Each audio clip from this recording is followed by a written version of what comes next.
Mastering the Lightning of Hogwarts. This video is purely for entertainment and does not infringe on copyright or laws. The rights to the novel and image belong to the original author. We do not claim ownership. Don't like waiting and want to listen to this fanfic in full now? Subscribe to our Patreon, where you'll find the best fanfics. Chapter 326 Promotion, asking for monthly recommendation tickets. As soon as Mavis opened the door of the shop, a swallow with a milky white halo and made of light flew towards her, frightening her so much that she couldn't help but lean back. Welcome.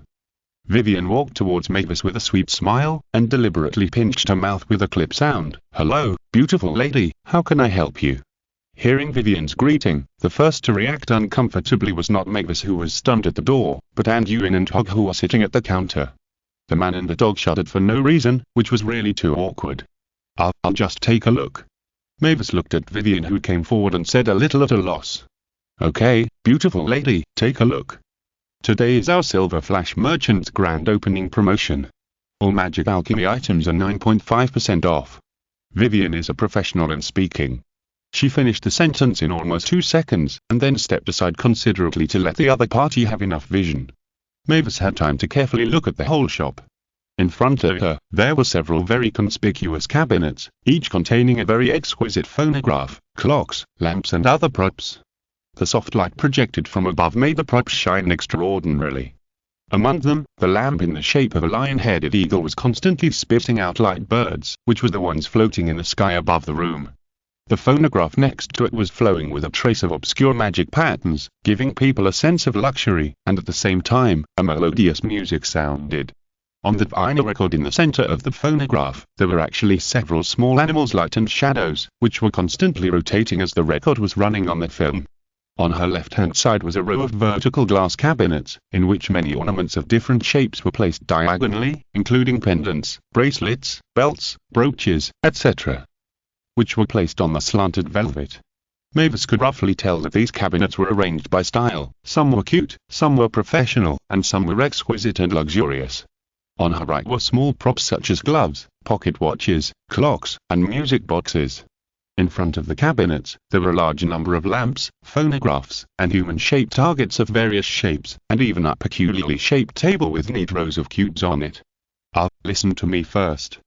Mavis looked around for a while and found something wrong. She couldn't help but ask her doubts. Shouldn't this be a company specializing in tactical equipment? Why are there so many fancy things?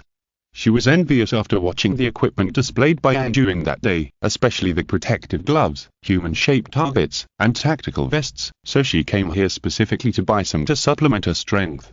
As a result, she didn't see how these props had anything to do with tactical equipment. So you were from the Ministry of Magic? Vivian heard that she knew the details of this store and immediately understood the other party's identity. Yes, I'm an Auror. I've seen Mr. Wilson demonstrate the equipment before, but these, Mavis was dazzled by the props in front of her, and said with some hesitation. You're not mistaken, this is indeed a tactical equipment store, but as an alchemy workshop, it is definitely not just selling equipment. We also have many excellent civilian products, and we have also packaged those tactical equipment. Vivian stretched out her hand to the left of Mavis and guided her to the side of the cabinet. These cabinets contain the original communication amulets and defense amulets. They have powerful magical effects. You can also choose the style of jewelry you like. There are cute children's versions and simple adult versions. There are also exclusive couple communication amulets. Look at this pair of phoenix pendants. It is our ace product.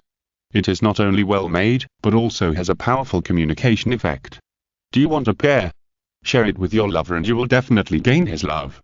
It only costs 32 galleons and you can take a pair of couple amulets home. Vivian seemed to think of something when she introduced it. Oh, by the way, you're a member of the Ministry of Magic and enjoy special discounts. It only costs 26 galleons.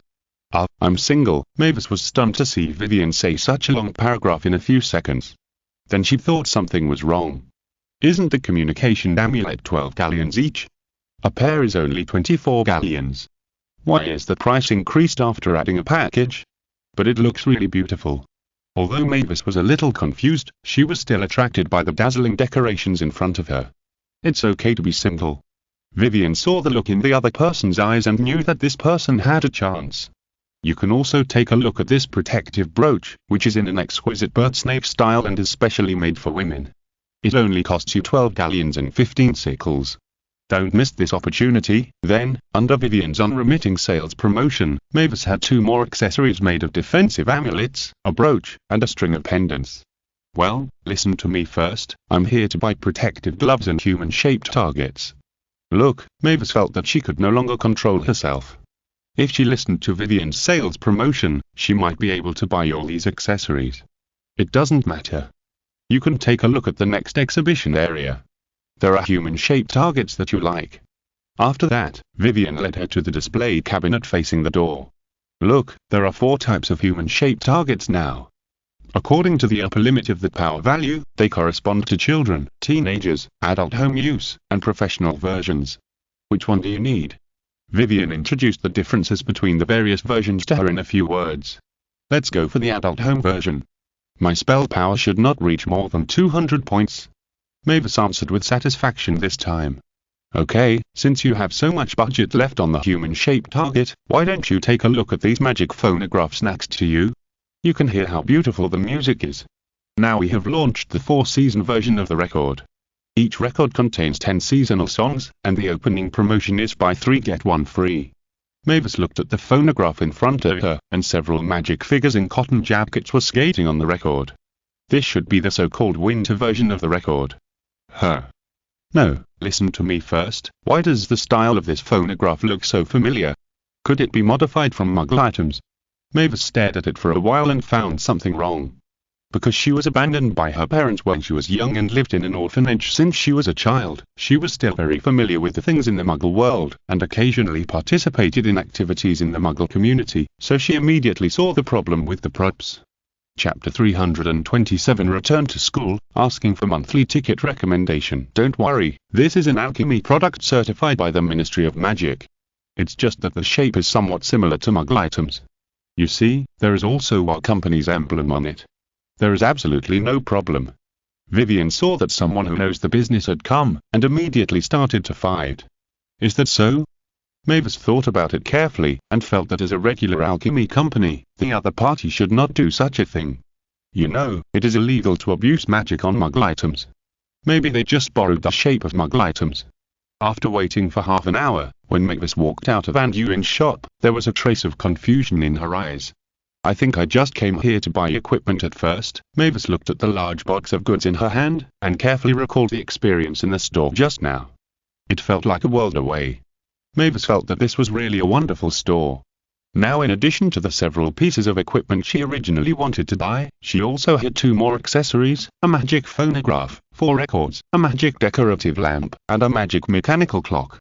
The people in the store were also very strange.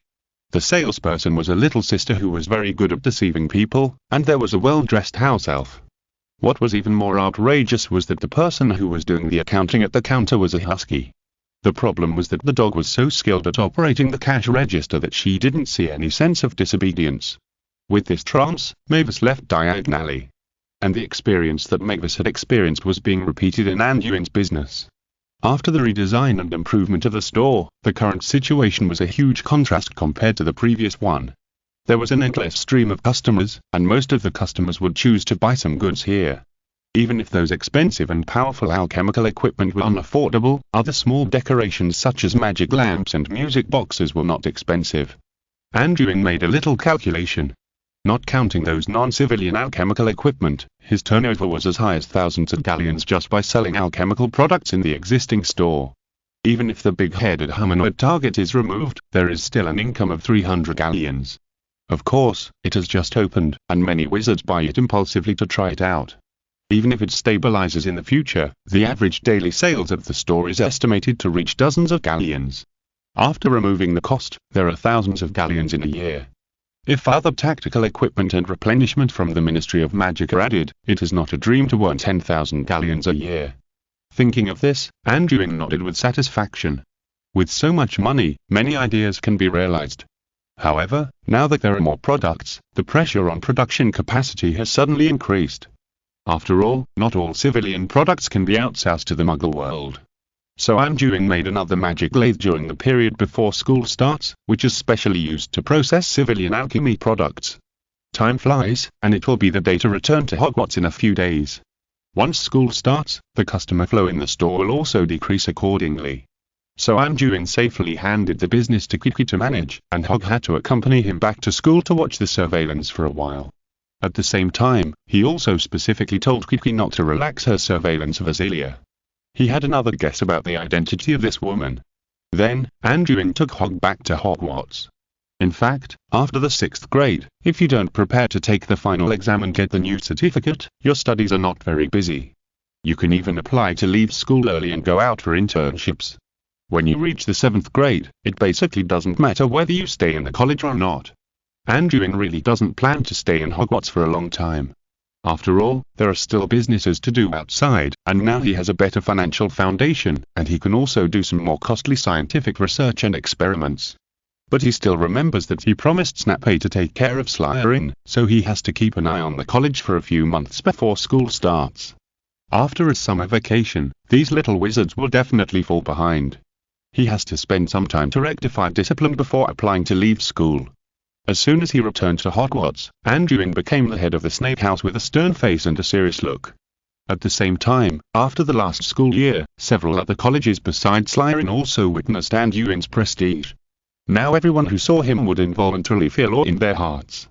Of course, except for Tonks, she always maintained a lively personality. In the first month after returning to the college, there were indeed many Slackwoods in the entire Slytherin, so Anduin carried out another iron-blooded rectification and pulled all their minds back from the holiday.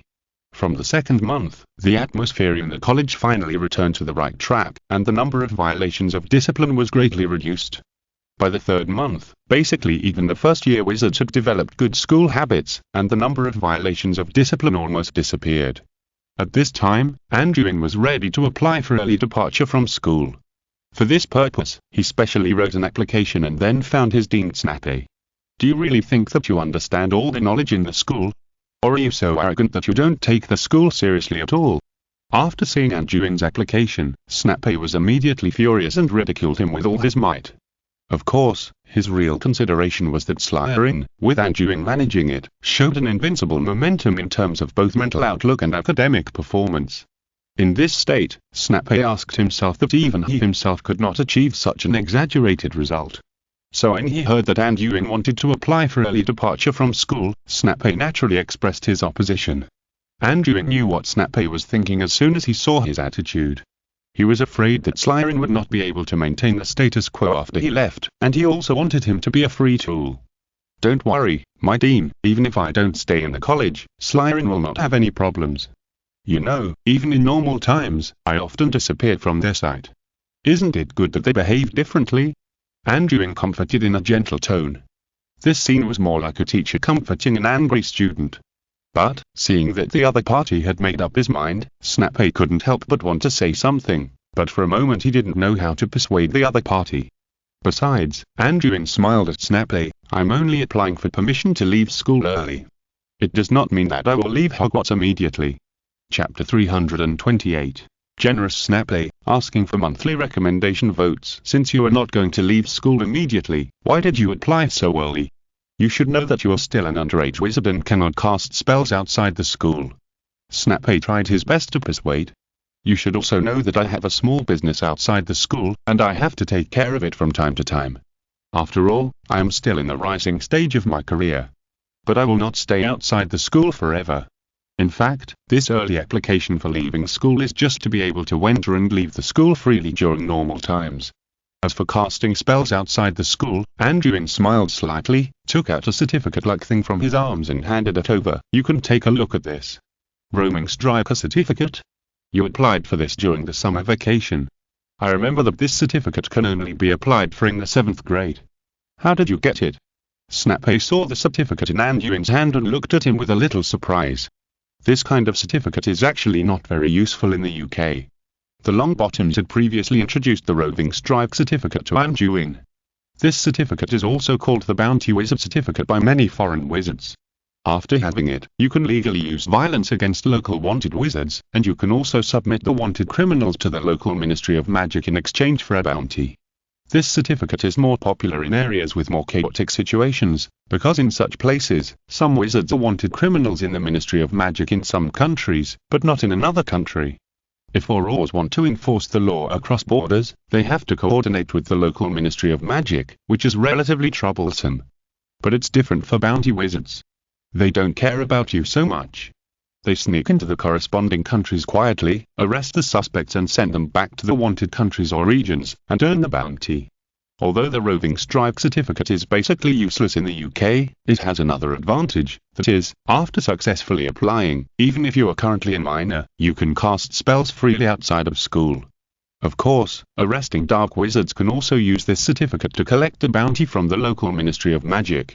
However, the British Ministry of Magic has a convention that one cannot apply for the certificate before the 7th grade. The reason why it is called the 7th grade instead of 17 years old is mainly to provide convenience for very few young wizards who were in the 7th grade but under 17 years old, because there was a phenomenon of skipping grades in schools a long time ago. The reason why Anduin was able to apply for this certificate when he was under 17 years old and under the 7th grade was mainly due to the green channel opened for him by Minister Badno. After all, Anduin is now an equipment supplier for the Ministry of Magic. It is normal for him to test some equipment and cast spells outside of school. Moreover, he was a famous fighting hero in the Ministry of Magic before and has proved his ability. So Minister Badno decided to open a green channel for him and casually revoked all his traces. But it was not convenient for Anduin to tell Snape about this matter, so he could only perfunctorily say, "You don't need to know how I got this certificate, just make sure that the certificate in my hand is real." Humph. Seeing that Anduin had almost prepared everything, Snape lost his temper immediately, and could only glare at him in anger, and then signed and approved his application for leaving school. "Dear Dean, I know you can't bear to part with me, but I have my difficulties, don't I? With the current state of Slytherin, winning the House Cup in the past 2 years is just a piece of cake." Anduin rarely saw Snape's face so bad, and couldn't help but tease a few words. "As for you, arrogant guy, it's better to disappear from my sight as soon as possible." Snape snorted again, and then looked at Anduin with an ambiguous look. "By the way, Dean, can I ask you something?" Anduin suddenly remembered something and asked casually. "Just say it if you have something to say, don't waste my time." Snape still had a stern face. "Do you know Azalea?" "Azalea Owl, a junior schoolmate who is 1 year younger than you." Anduin suddenly remembered that this suspicious woman seemed to be a classmate of their dean. "Azalea? Is she the pretty one?" Snape tilted his head to recall, and then remembered that there seemed to be such a person. "I'm glad you still remember her. What kind of person is she in your impression?" Anduin asked further. "She and I are from the same college. How can I know so much details? I just remember that she seemed to be very popular. This may be the privilege of being beautiful." "Why are you asking about this?" Snape asked in confusion. "Nothing, just caring about a friend." Anduin casually perfunctorily said, then thought of something and asked, "Do you remember what wand she used?" "Wand?" Snape felt that Anduin's questions were all very strange, but he still recalled carefully, "How would I know what kind of wand it was? I just remember that it seemed to be black, either blackthorn or black walnut." Anduin raised his eyebrows after hearing this answer. "Thank you, Professor, you helped me answer a very important question." Snape glanced at him in confusion, then thought of something, and then put on a reluctant expression, took out a small box from the drawer at hand, and pushed it in front of Anduin and said, "This is for you. As the Dean of Slytherin, this is your reward for helping the college, so that people won't always talk about me behind my back and say that I am unkind." "Oh? Why did this Dean Snape suddenly become so kind?" Anduin looked at the small box in front of him with some surprise, and then opened the box in front of him. A bottle of light golden potion lay quietly in the small box. Seeing this potion, even Anduin, who seemed to be very calm, couldn't help but open his eyes slightly, and his pupils shrank. Because Anduin was very familiar with the potion placed in it. It was the Elixir of Fortune that he had owned before. This potion was difficult to make. Not only were the materials precious, but the production cycle was also ridiculously long. Because he was reluctant to spend the material costs, he had never tried to make it. He only had a small half bottle left over from the previous drink. Did the Dean take the wrong medicine today, or did he have a change of heart? He actually gave such a big gift, and put on a cocky expression. Anduin looked at the potion bottle and was slightly startled, as if he had discovered something again, and then observed it carefully again with some uncertainty. What? Haven't you seen good things before? Is this ordinary stuff worth your days for so long? Snape saw Anduin standing there, and a trace of pride suddenly surged in his heart, and then he said with a little complacency. After Anduin confirmed what he was thinking, he silently closed the box and looked at Snape solemnly. Thank you for your gift, Dean. This is really an amazing gift. Chapter 329. Kiki saw the dragon, asking for monthly ticket recommendation. After Anduin came out of the potion office, he was tracking the box that Snape gave him, and he was thinking about something seriously. In addition to being a little surprised that Snape was so generous to give him a bottle of Felix Felicis, Anduin also found another thing that made him care.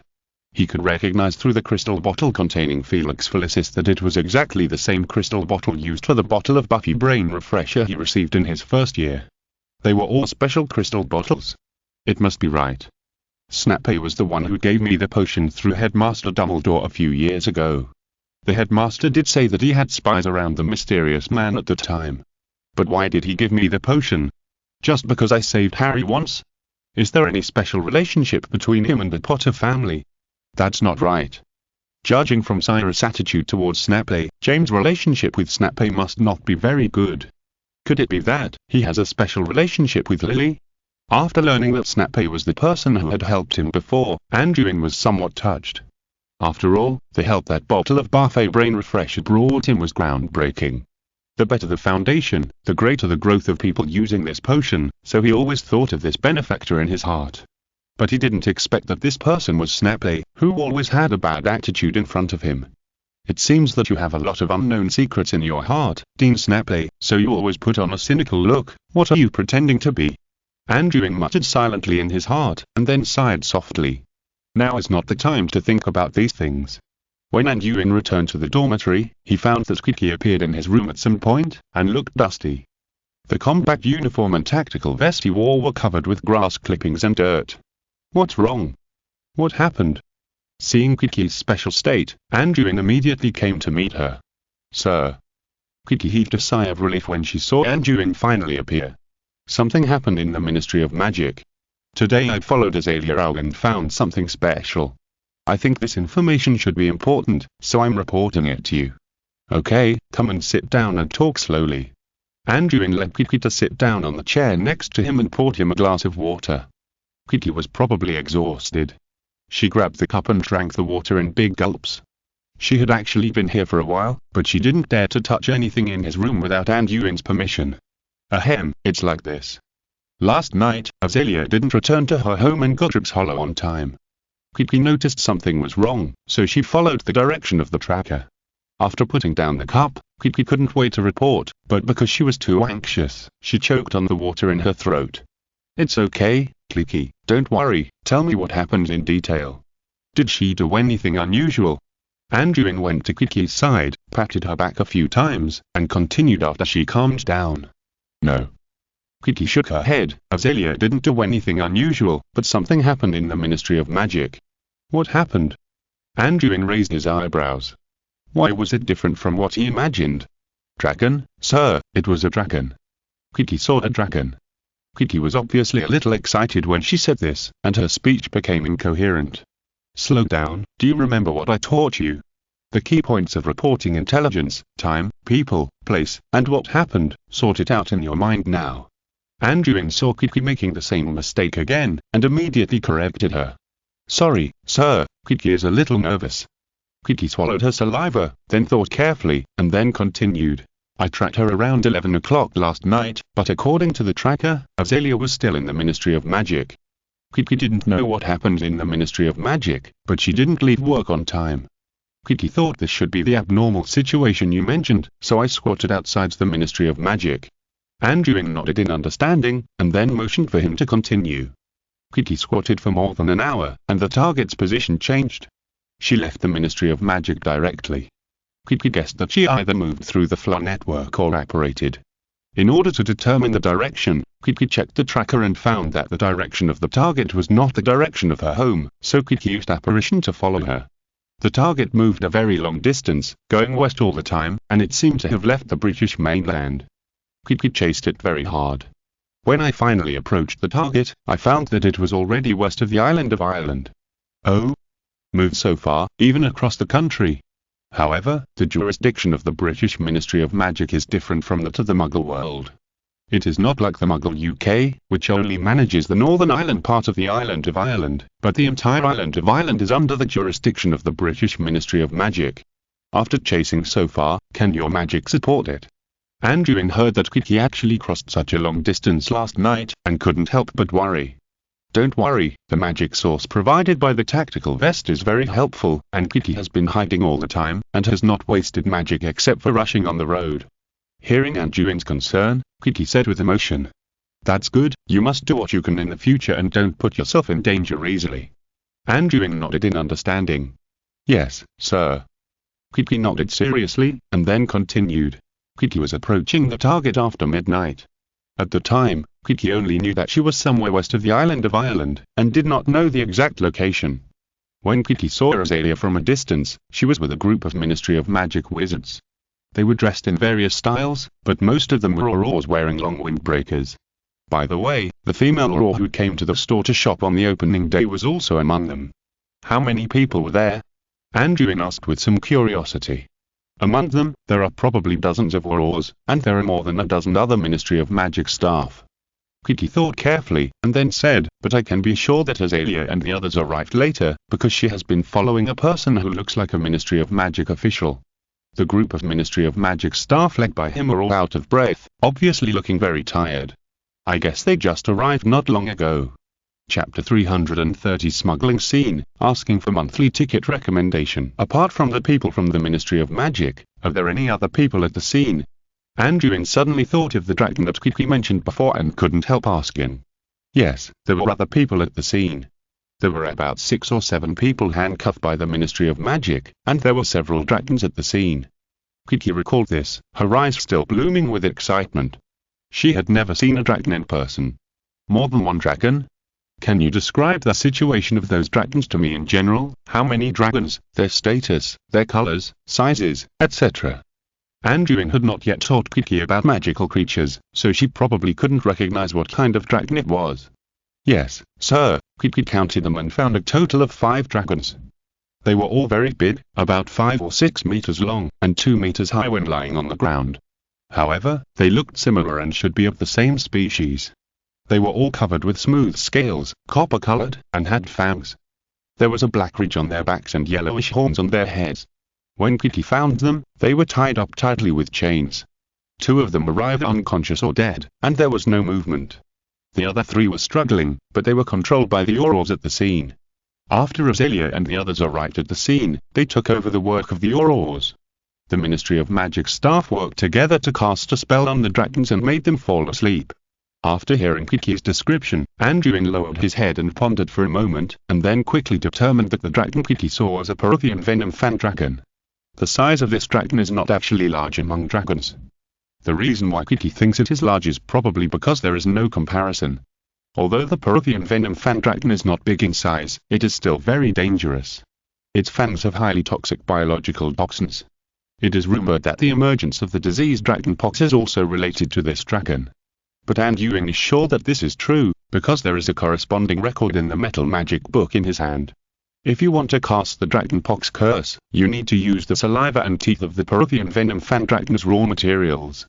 But Anduin remembered that the habitat of this dragon is in America. Just like their name, they are named after they were first discovered in Peru, South America. So how did the Peruvian venom fan dragon appear in the UK? Smuggling. But how did these smugglers transport it over such a long distance? Anduin was puzzled. He shook his head and cleared these troubles. The current intelligence was too little, and he had to collect more useful information first. Then he looked up at Kiki. "Did you find anything else at the scene?" Reporting to the Lord, after Kiki arrived at the scene, she found that there were many traces of fighting there, and the surroundings were blocked by various jammers. The Ministry of Magic wizards such as Azalea who arrived later should have arrived on foot. And the Aurors were all wearing our equipment. It seems that they like these equipment very much. Kiki said proudly. Anduin nodded. It is true that the area covered by the anti-apparition jammer cannot be apparitioned into, but a house elf like Kiki can come and go freely. By the way, in addition to those dragons, there are only those handcuffed wizards at the scene. Kaiki found that the clothes of these wizards are not the same as those of British wizards. Kaiki thought of something and acted aloud. Oh? Is there anything special about them? Anduin raised his eyebrows and asked with a little curiosity. Well, their clothes are not as formal as ours. Both shirts and coats are very loose, and the colors of their clothes are brighter, unlike ours which are mainly plain colors. Kaiki described while recalling. It seems that they are indeed smugglers from America. Anduin nodded and looked at Kiki. What happened next? Later, most of the Aurors and Windbreakers took the prisoners away, leaving only a small number of Aurors and Azalea and others at the scene. These people tied the dragons to a large wooden board and then pulled them away with a black flying horse. Kiki followed them from a distance until they returned to the Ministry of Magic. This morning, Kiki found that Azalea had returned home, and then Kiki thought that this information should be very important, so she came to Hogwarts to find the adults. Kiki reported everything she saw and heard along the way. So you spent the whole night on this? Anduin looked at Kaiki, who looked a little haggard. Thank you for your hard work. You should rest for a day in Hogwarts before going back. Kaiki is not tired. Kaiki has to go back to look after the store.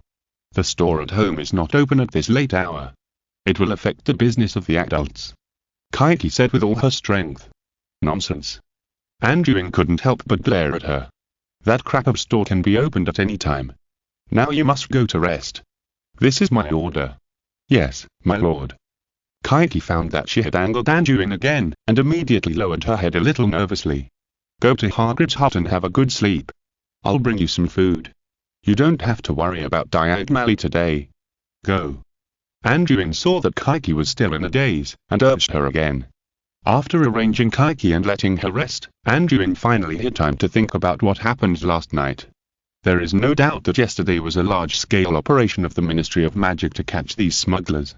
Moreover, the goods they smuggled turned out to be a large number of high-risk magical creatures such as Peruvian venom-toothed dragons. It was obviously a premeditated large-scale crime. The equipment that the Ministry of Magic had been so anxious to purchase from him before should be used to track and arrest these smugglers. However, smuggling is usually done as covertly as possible.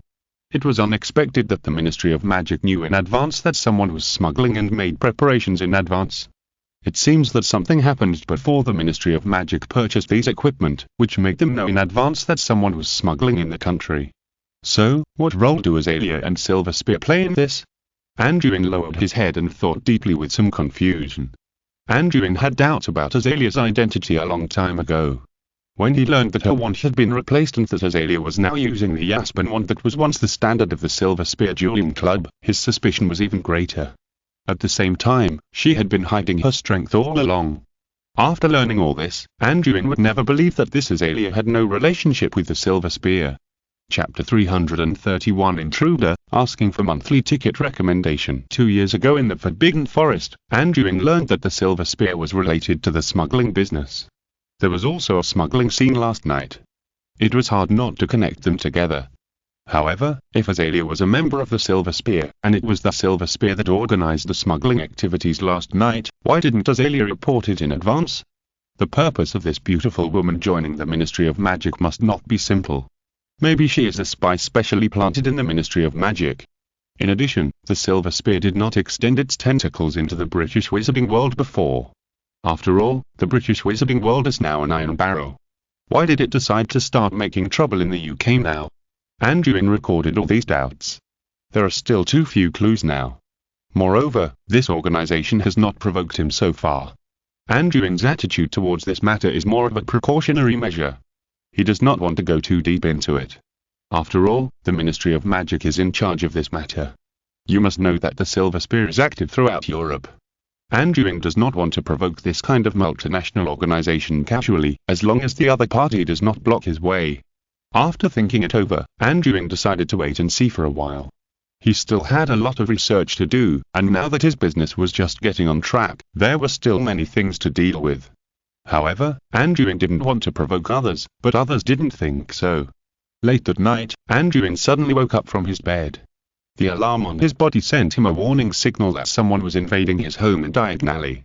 After receiving this information, Anduin immediately got out of bed and took out a small monitor from his space ring. Anduin installed magic monitoring inside and outside 277 diagonally. As long as someone triggered the alarm, he would be able to know everything that happened on the scene in the first place, and he could remotely control the protective facilities in the house. Humph. I was just thinking about it just in case, but I didn't expect you really wanted to die. Anduin was very angry about this behavior that disturbed his rest, and Kaiki was not at home today. Now he could only wait and see. If the other party discovered his secret, don't blame him for chasing him overnight. After turning on the monitor, the picture quickly appeared, but because it was a miniature monitor, there was only one mirror, and he had to switch the picture manually. And because the distance was too far, and the interference of the protective magic in Hogwarts, the picture he saw was not very clear. For this reason, Anduin personally increased the output of magic power and finally stabilized the picture. However, after he carefully observed each room, he did not find any traces of intrusion. Seeing this situation, Anduin thought for a moment, and then immediately switched the picture to the outdoors. He judged that the intruder had not entered the house yet. After all, his peripheral protection was also very strong. After continuously switching the monitors at various angles around and on the roof, Anduin finally found the intruder. In the shadow of the alley opposite the main entrance of the house, he could vaguely see a cloaked figure, who was quietly watching the house at this time, as if waiting for something. Just when Anduin was a little puzzled about this, the figure took action. The other party used magic to control a small brick to float in the air, and then quickly hit the window on the third floor of the house with great force, but the other party did not seem to be afraid of making any sound. It was likely that he had cast a shielding spell or other magic to conceal the surrounding environment. After the brick hit the window, the alarm on Anduin's body once again alerted him, but the brick did not break the window glass. It just flew backwards like hitting a steel plate. This also shows how strong the other party's force is. After seeing this scene, the intruder immediately hid his figure deeper, and still did not continue to move, just quietly observing the house. Are you testing? You are quite cautious. You should have tried it before and found that neither magic perception nor naked eye observation can penetrate the house. Anduin smiled coldly at the other party's actions. The intruder was still cautious. The other party made several more attempts afterwards, throwing bricks and stones at the glass on the second, third and even first floors. The main reason was that the intruder had never seen such a strange house. He could not see the inside with his naked eyes, nor could he hear any movement with his ears. He could not penetrate even a little bit with his magic. As long as he touched the surface of the house, his magic would naturally slide away. It was like an iron bucket that could not be penetrated by a needle or water. This feeling of facing the unknown made him panic, so he kept trying. Until now, it has been half an hour, and he realized that he had been fighting wits and courage with the air. The intruder breathed a sigh of relief and shook his head with some amusement. When did he become so suspicious? After finding that there was no reaction inside, he finally confirmed that there was no one in the house. However, just in case, he still covered himself with a layer of disillusionment spell, and then carefully touched the main door of the house. Aloha open. The intruder drew out his wand and cast an unlocking spell on the door lock. Then, he found that there was no movement at the door. It doesn't work. It doesn't matter, there are other ways. At worst, the door can be smashed and repaired later. Fortunately, a spell has been cast around it beforehand, so the loud noise will not attract others. Smash to pieces. The intruder cast another shattering spell at the door. After casting the spell, he heard a bang, and the door did not shatter. Instead, a series of bright and conspicuous magic patterns appeared on the door. Then his intuition told him that something was wrong. In a hurry, he immediately jumped sideways. The door with the magic pattern just happened to eject a powerful shock wave, attacking the place where he was originally standing. Fortunately, the intruder took a breath of cold air after getting up, and then wiped the cold sweat from his forehead. Is this a door? Who would make his own door look like this? The unlocking spell doesn't work, and the shattering spell will rebound. What should I do? Can't even get through the door. No, try other methods. By the way, try the transfiguration spell. The determined intruder calmed down and cast a transfiguration spell on the door, but he found that his magic power was like a drop in the ocean, and there was no reaction at all. Then the intruder tried various methods, using fire spells, freezing spells, and even conjuring a sledgehammer to smash the door. But except for the rebound force from the door that knocked him far away, the door remained motionless. Chapter 332. watching the enchanted intruder, asking for monthly ticket recommendation. At this time, Anduin, who had been watching the intruder's amazing operation from a distance, was a little speechless. Why did this guy give people a stupid feeling? He only knew how to fight against the door. Isn't there a window next to it? Moreover, after so many attempts, the intruder's mentality was probably broken. It was as if he was fighting against the door. His methods became more and more intense, and the spells became more and more fierce. At this scene, Anduin knew that this would not work. This person didn't seem to be very smart. If he was forced to use black magic, it would be troublesome if a fierce fire burned his house. Should we help him? He looks like he won't give up until he achieves his goal. I guess he won't give up just because he can't get in. Anduin thought about it and thought that he should open a back door for him. Then Anduin took out a controller from his arms, adjusted it slightly, and lowered the defensive strength of the main door by 2 levels. At this time, the intruder outside Anduin's house was sweating all over his head. He had never seen such an outrageous home protection. After continuous attacks, the strength of the general defensive array will gradually weaken due to the exhaustion of magic power, but today he really learned something new. Not only did the strength of this defense not weaken, but it could also fight back. If you have this ability, why don't you sell anti-theft equipment? Why are you still doing alchemy business? Of course, the intruder didn't know that the magic power source of the defensive array in Anduin's house had long been connected to Muggle electricity, and it was almost endless. Damn it, let's try it one last time. If it doesn't work, I can only try black magic. I don't believe that even the corrosion spell can't penetrate you. The intruder gritted his teeth in hatred, and then hit the door with a spell stop. And his attempt this time was actually effective immediately. The magic aura on the door instantly weakened a lot. Seeing this scene, he was immediately overjoyed. What's going on? Could it be that using the universal cracking spell is the real way to deal with it, or is it that the magic power of the defensive array has finally decreased after his continuous consumption? After the intruder saw that there was hope, he immediately became excited and used the universal cracking spell continuously at the door. Sure enough, the magic pattern on the door would become dimmer every time it was used. After casting the spell 7 or 8 times in a row, the magic pattern on the door finally disappeared. Seeing this, the intruder nodded with satisfaction, and then tried to use an unlocking spell on the door lock, and the door lock opened. Beautiful. The intruder was probably forced into a hurry before, and now he found that he finally succeeded. He was so excited that he punched in the air, looking like a primary school student who had finally finished his summer homework. At this time, Anduin, who was secretly peeping from a distance, also wiped a cold sweat for the intruder. This guy was too stupid. He had reduced the defense of the door so much, and he was stupidly using the least powerful spell to open the door. And he actually discovered the true identity of the intruder when the other party used the wand to cast the spell. That was Azalea, whom Anduin had always suspected before. Her mountain poplarwood wand was too conspicuous. Azalea, who finally sneaked into Anduin's shop at this moment, was probably too anxious to do anything before, so she took off the cloak on her head. However, what was revealed under the hood was not Azalea's beautiful face, but a mask as white and flawless as ivory. There were no holes such as eyes and nostrils on this mask, but a completely blank flat mask without any markings. The whole mask looked like an oval white bowl. This look without facial features made people feel weird. However, although the eyes and nostrils were blocked, it seemed that she was not unable to see or breathe. As soon as Azalea entered the shop, she immediately closed the door behind her, and then carefully leaned against the wall, quietly sensing the movements around her. After using magic to sense for a while, she finally confirmed that there were no living creatures inside. At this time, Azalea used her wand to light the fluorescent spell and check the surroundings. However, after really seeing the surrounding environment clearly, Azalea was obviously stunned. What happened? It had only been more than 3 months since she last came here, and the owner of this store, Anduin, had gone back to Hogwarts to study. Why did the entire store suddenly change completely? Not only was the space inside larger, but even the interior decoration and shelves had changed. Seeing the suddenly unfamiliar environment, Azalea couldn't help but carefully explore. She didn't know where her target was, so she carefully checked every shelf around her. Then, she was fascinated.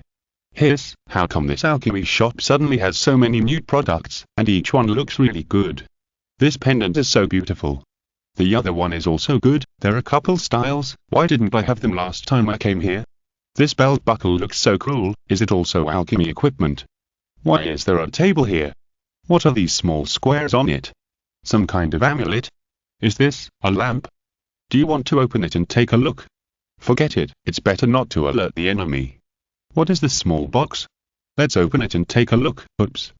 Azalea was like she was really shopping in a store. She actually played with the products on the shelves in the store carefully. However, when she opened a music box, she was immediately shocked by the music coming out of it. What the hell, it can actually make sounds automatically. Why does it look so much like a prop from the Muggle world? Azalea closed the music box in embarrassment and couldn't help but swear. However, although the dazzling array of goods in the store was very attractive, she still remembered her mission to sneak in this time. But Azalea searched the entire store, opened all the cabinets, and even the cash register, but she didn't find her target. Finding nothing in the front door, Azalea couldn't help but look at the door leading to the inner room. She remembered that Anduin also took out the band equipment from here last time. I don't know if this door has such a strong defense like the main door. It's really weird. How can someone make his home like a fortress? Azalea approached the door with some trepidation, and then tentatively cast an unlocking spell. Then the door opened in response, without any intention. Azalea couldn't help but let out a sigh of relief. She was really tortured by the previous door. At the same time, she was a little amused by her own suspicion. Who would have so many defensive measures in their own home? Chapter 333. The Wizard in the Shadows, asking for monthly recommendation tickets. After entering the inner room, she found that the structure inside had also changed a lot. The originally empty room now had a human-shaped target placed at the far end. One side was filled with opaque cabinets, and there were 3 small compartments on the same side, each containing a floor-length mirror and a phonograph. Moreover, the small compartments were also equipped with a soundproofing spell. When Azalea walked into one of the small compartments, she obviously found that the surroundings had become much quieter. It seems that this is for customers to try on jewelry and listen to music. It's quite innovative. Azalea felt that the owner of this store seemed to have suddenly become much smarter in doing business, as if he had opened his mind. Then, Azalea actually listened to music in this compartment for a full 10 minutes. Those who didn't know would think that she was really here to buy something. 10 minutes later, Azalea walked out of the small compartment with satisfaction. She found that the civilian products in this alchemy company were actually quite good, and the wonderful music even made her forget the passage of time. After relaxing a little, she did not forget her mission. She walked straight to the row of lockers next to the compartment, carefully opened the doors one by one, and then searched carefully. Azalea found that there were several sets of tactical vests and defensive gloves in these lockers. Most of the lockers were filled with civilian-grade alchemical props. However, she did not start with these alchemical items, and even tried not to move the positions of these equipment. Even if the internal furnishings were messed up because of the search, they would be restored to their original state afterwards. Finally, after she opened a vertical locked locker, she found a metal safe more than half a person's height hidden inside. There was no combination lock on it, only a small handle. It should be in here. Azalea breathed a sigh of relief after seeing the safe. Although this operation was a bit bumpy, she finally saw the target. Facing the safe, Azalea tried to use the unlocking spell, but there was no response. This is obvious. Even the door is so difficult to enter here, how can the safe be easy to open? If it can be opened easily, she will even doubt whether it is a trap. Azalea continued to try several attack spells tentatively, and even used several cracking spells, but it still had no effect on the safe. Every time she cast a spell on the safe, a dense layer of magic patterns would appear on the surface, and it was not like the door, which would counterattack. But all the spells seemed to be absorbed by the surface of the box after they came into contact with the safe. No matter how many times she cast a spell, she could not feel the magic patterns on the safe weakening. It's like this again. Why is it so difficult? By the way, should the owner of this store consider changing his business to sell safes? Such high-quality alchemical props made me want to get one. Azalea secretly complained in her heart, and then she made a new move. She carefully placed the magic wand on the handle of the safe, and then muttered a spell silently. Then the safe showed obvious reaction. The position where the magic wand was pressed began to emit a turbid smoke. A conspicuous cap appeared on the safe, and obvious corrosion marks appeared at the gap, just like metal encountering aquaregia, and the metal liquid slowly flowed out. This spell casting process actually only lasted for a short time, but even so, Azalea felt quite strenuous.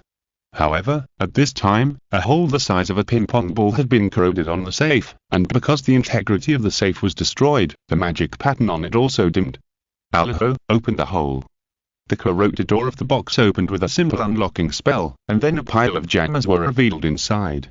Very good, there are 5 anti-apparition jammers and 5 shielding jammers. The reserve is more than expected. With them, the subsequent action should not be so easy to be caught. Azalea was secretly happy, and then neatly put away all the equipment and closed the door. Unfortunately, the props damaged by the corrosion curse cannot be repaired by the restore to original spell. In this way, the loss of the equipment may be exposed soon. It would be better if it could be opened by normal methods, so that it can be hidden for a longer time. But who knows, I still have to use transfiguration to change the safe to its original appearance. After all, this kind of equipment is banned from sale to all Aurors, and the Ministry of Magic will not purchase it in the short term. Maybe it can be concealed for a while. Azalea made up her mind and waved her wand quickly, and then the hole on the safe quickly disappeared and changed to its original appearance before it was damaged. At the same time, in order to ensure that the transfiguration lasted long enough, she even increased the magic input. After the spell was cast, Azalea cleaned up the smoke and metal stains that had been emitted before. After doing all this, Azalea, who felt relaxed, actually walked back to the shop outside and strolled around the shop leisurely. Moreover, she put on a shopping attitude and carefully admired the accessories she liked several times. She also quietly took out a few records and listened to music for a while, but she did not steal anything and restored all the items to their original state. After she had shopped enough, she carefully cleaned up the traces of her infiltration and slowly left the store. After closing the door, she also injected magic power into the door to restore the defense of the door. After making sure that everything was exactly the same as before, Azalea disappeared from the spot with a phantom.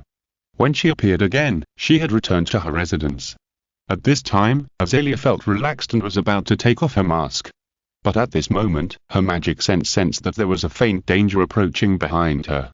Then she saw Azalea take a sensitive sidestep, quickly pulled out the magic wand from her waist and posed a fighting posture, turning back and pointing to the shadow of the living room behind her.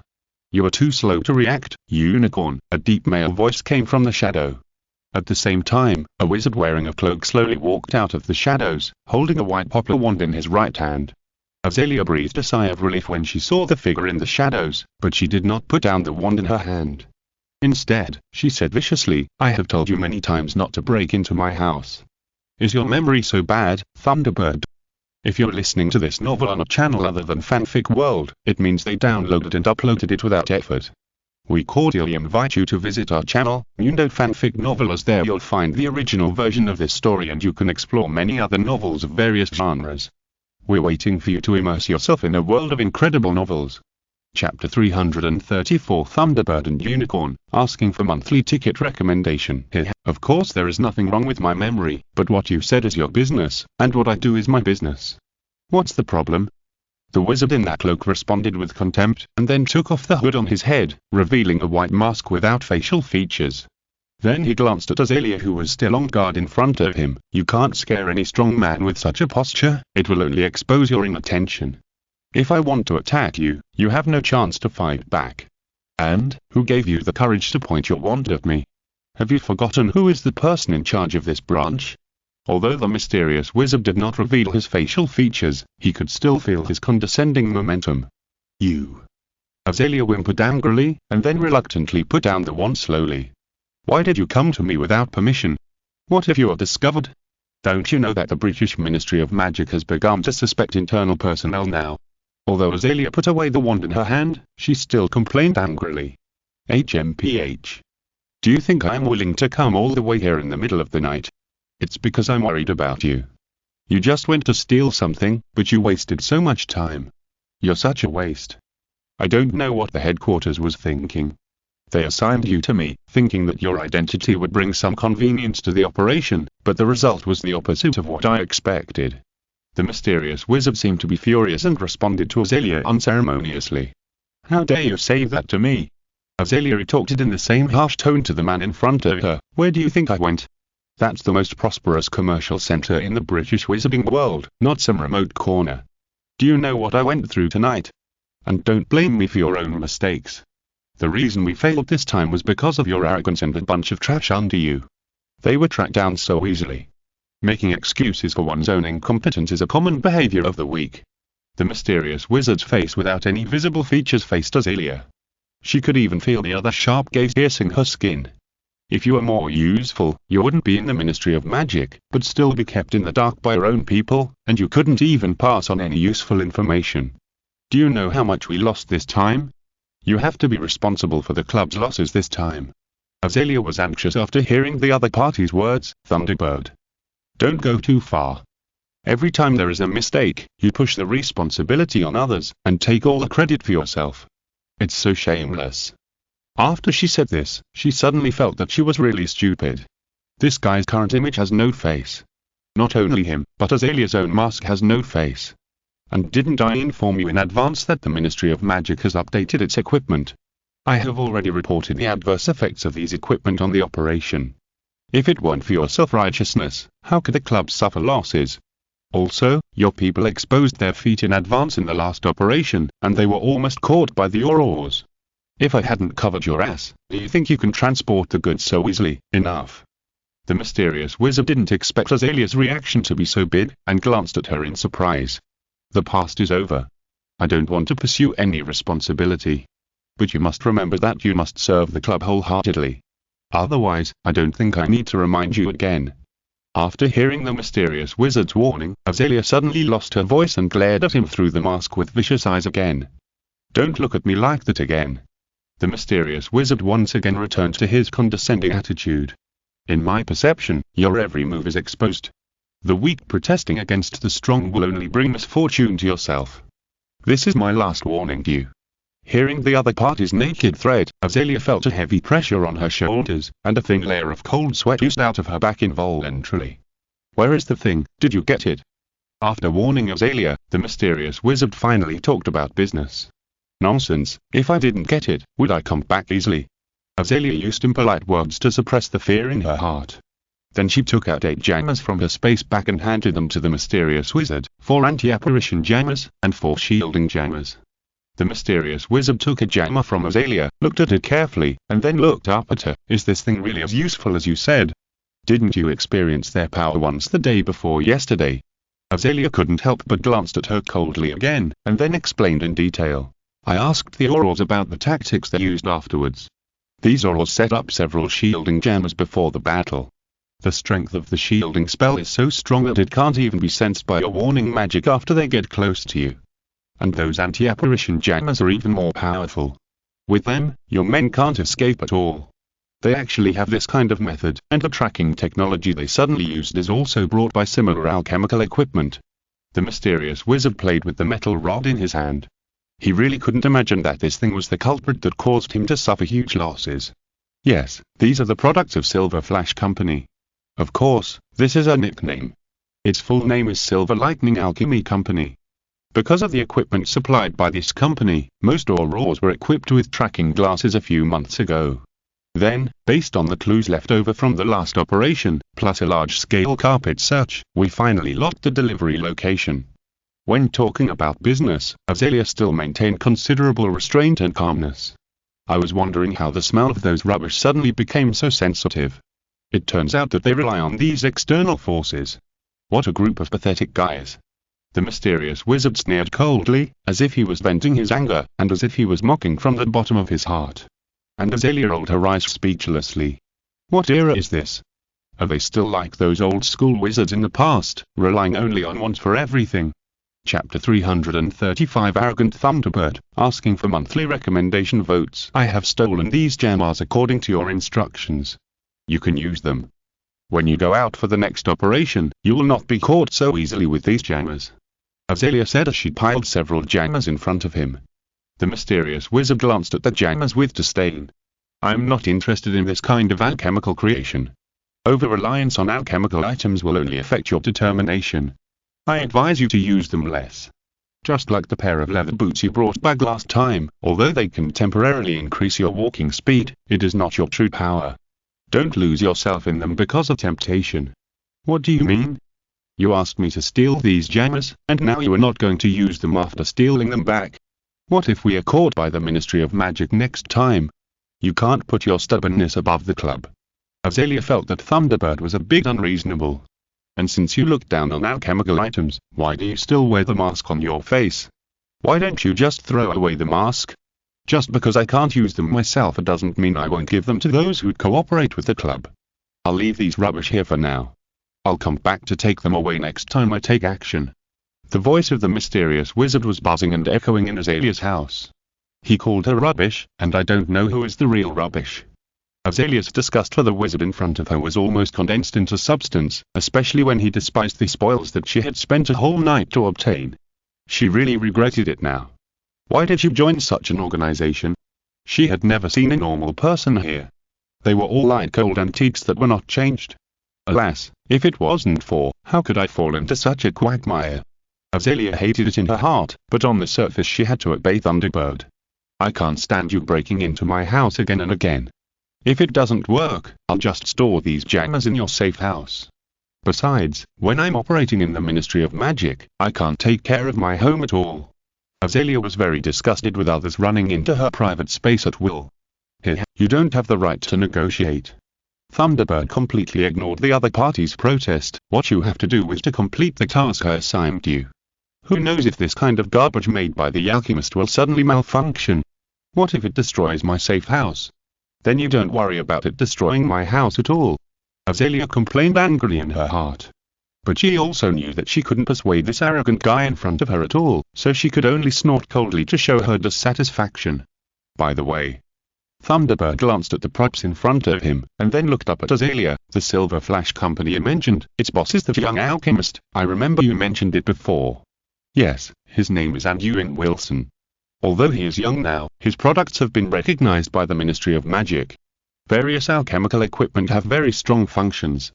Because of him, the overall strength of the Ministry of Magic has increased significantly. Azalea couldn't help but recall what happened tonight. In addition to the alchemical equipment, Anduin's ridiculously strong protective props also left a deep impression on her. These rubbish that only know how to rely on external things are not that strong anyway. Thunderbird snorted disdainfully. These alchemical equipment are a bit troublesome. Although we have got some now, if they remain, they will definitely interfere with subsequent operations. What do you want? Azalea heard the other party's words and couldn't help asking. Can you find a way to get rid of this alchemist, that is, Anduin? It's not a good thing to have him causing trouble for us all the time. When Thunderbird said this, his tone was full of coldness and ruthlessness. What? Azalea even suspected that she had heard wrongly. He is just an underage wizard. How dare you attack a child? And now his equipment has been supplied to the Ministry of Magic. What good will it be to kill him? It's because he is still young. Thunderbird's voice became more and more sharp. He is so young and can independently develop so many alchemical equipment. His talent must be extraordinary. If we leave him alone and allow him to continue to cooperate with the British Ministry of Magic, how can we do that? Don't forget that the island of Ireland is an extremely important part of the club's business. We are not here to make a small fuss. In the future, we will build this place into an important transit station for the club. As for the existing props, they are very simple.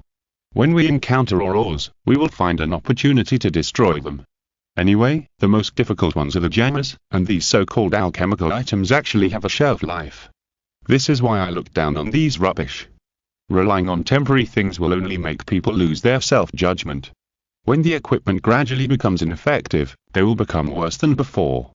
Listening to Thunderbird's emotionless words, Azalea felt like she was falling into an ice cave. Can these people trample on other people's lives at all for their own interests? I advise you to give up such thoughts. I forgot to tell you before that Anduin is not only a very talented alchemist, but also a combat hero awarded by the Ministry of Magic. His strength is not weak. Don't capsize in the ditch. Although Azalea knew that such a title was unlikely to scare him, she couldn't help shouting. Ha ha ha ha ha. Thunderbird laughed loudly after hearing Azalea's words, as if he heard something pleasant. War, 5 heroes. Thunderbird seemed to be choked by his own laughter and repeated these words with his throat stuck. After he finished reciting, he seemed to be amused by these words again and laughed again. Are you sure you are not kidding me? Thunderbird's mask, which could not see his face, revealed this joke without any concealment. Everyone's energy is limited. How strong do you think a teenage wizard can be with his excellent alchemy talent? Not to mention the so-called title of battle hero. Who knows for what political purpose the Ministry of Magic awarded it. And even if he is a real battle hero, he just defeated a few second-rate dark wizards. It's amazing that you can say such a thing. In fact, compared to facing an embroidered pillow, I would rather meet a strong opponent. Thunderbird said with a cold smile. Chapter 336 Leaving School, Asking for Monthly Ticket Recommendation. Unfortunately, in the entire British wizarding world, the opponents who are truly worthy at my attention are almost all in Hogwarts, and the only one who can make me afraid is Dumbledore. And in the Ministry of Magic, only Moody and Scrimgeour can be called masters. The rest are not much better than a child in front of me. Instead of worrying about me, you should worry about your colleagues. Seeing the Thunderbird laughing wildly in front of her, Azalea felt colder and colder in her heart. She actually had a good impression of Silver Flash Company and Anduin. But now it seems that they may be in danger. What are you going to do? Anduin is now cooperating with the Ministry of Magic, and he is also a student of Hogwarts. If you attack him, neither the Ministry of Magic nor Hogwarts will let it go. Azalea looked at the Thunderbird in front of her with an unpleasant expression. Don't worry, no one will go to great lengths for a dead person. Thunderbird straightened up his body without caring. As for what I should do, have you forgotten what I am best at? You don't have to worry about this kind of thing involving you. I don't trust you to do this kind of thing. Although she heard what the other party said, Azalea was still in a state of anxiety. She really didn't want to get involved in this matter, even if it was indirectly caused. But I'm still worried. What if this incident affects the club's subsequent plans? Azalea's heart was in a mess now. She never thought that she and the madman in front of her were on the same path, but now she was controlled by someone and had no room for resistance. Why are you hesitant in everything you do? It's just a small trouble, and it won't take much effort. Thunderbird said nonchalantly. Besides, this young alchemist is still staying in Hogwarts. If we want to deal with him, we have to wait until Christmas at least. There is still nearly a month from now, right? It will not affect our box operation at all. On the contrary, you should remember your own job and don't worry about things that are not your turn. Thunderbird turned around and walked out of the house. Halfway through, he suddenly thought of something and turned back to say, I will go back to the headquarters in the near future. The box operation will be handled by the infiltration team under Sphinx. If anything special happens, remember to pass the message to him. What about the jammer? Don't we need to bring new equipment for this operation? Azalea asked hurriedly when she saw that the other party was about to leave. Someone will come to pick it up. You don't need to worry about this kind of thing. Thunderbird sneered when he saw Azalea's panic, and then disappeared from the spot. This bastard, he doesn't take me seriously at all, and asked someone to come and take it. Is he treating my place as a temporary warehouse? Azalea was so angry that she couldn't help but pick up a glass cup and smash it to the ground. On the other side, Anduin, who had watched the whole process of Azalea's infiltration in Hogwarts, silently turned off the monitor in front of him. This Azalea is really good, especially the spell that opened the safe at the end. I have never seen it before. Is it some kind of secret black magic? But her behavior gives people a silly feeling. She actually has the mind to do other things after sneaking into someone's house. It seems that she has not done too many similar jobs. And she is obviously not good at alchemy. She may not even know much about the spell technology. Otherwise, she can break through the magic pattern. After all, the magic pattern on my safe is not too difficult. In the end, she relied entirely on brute force to rush through.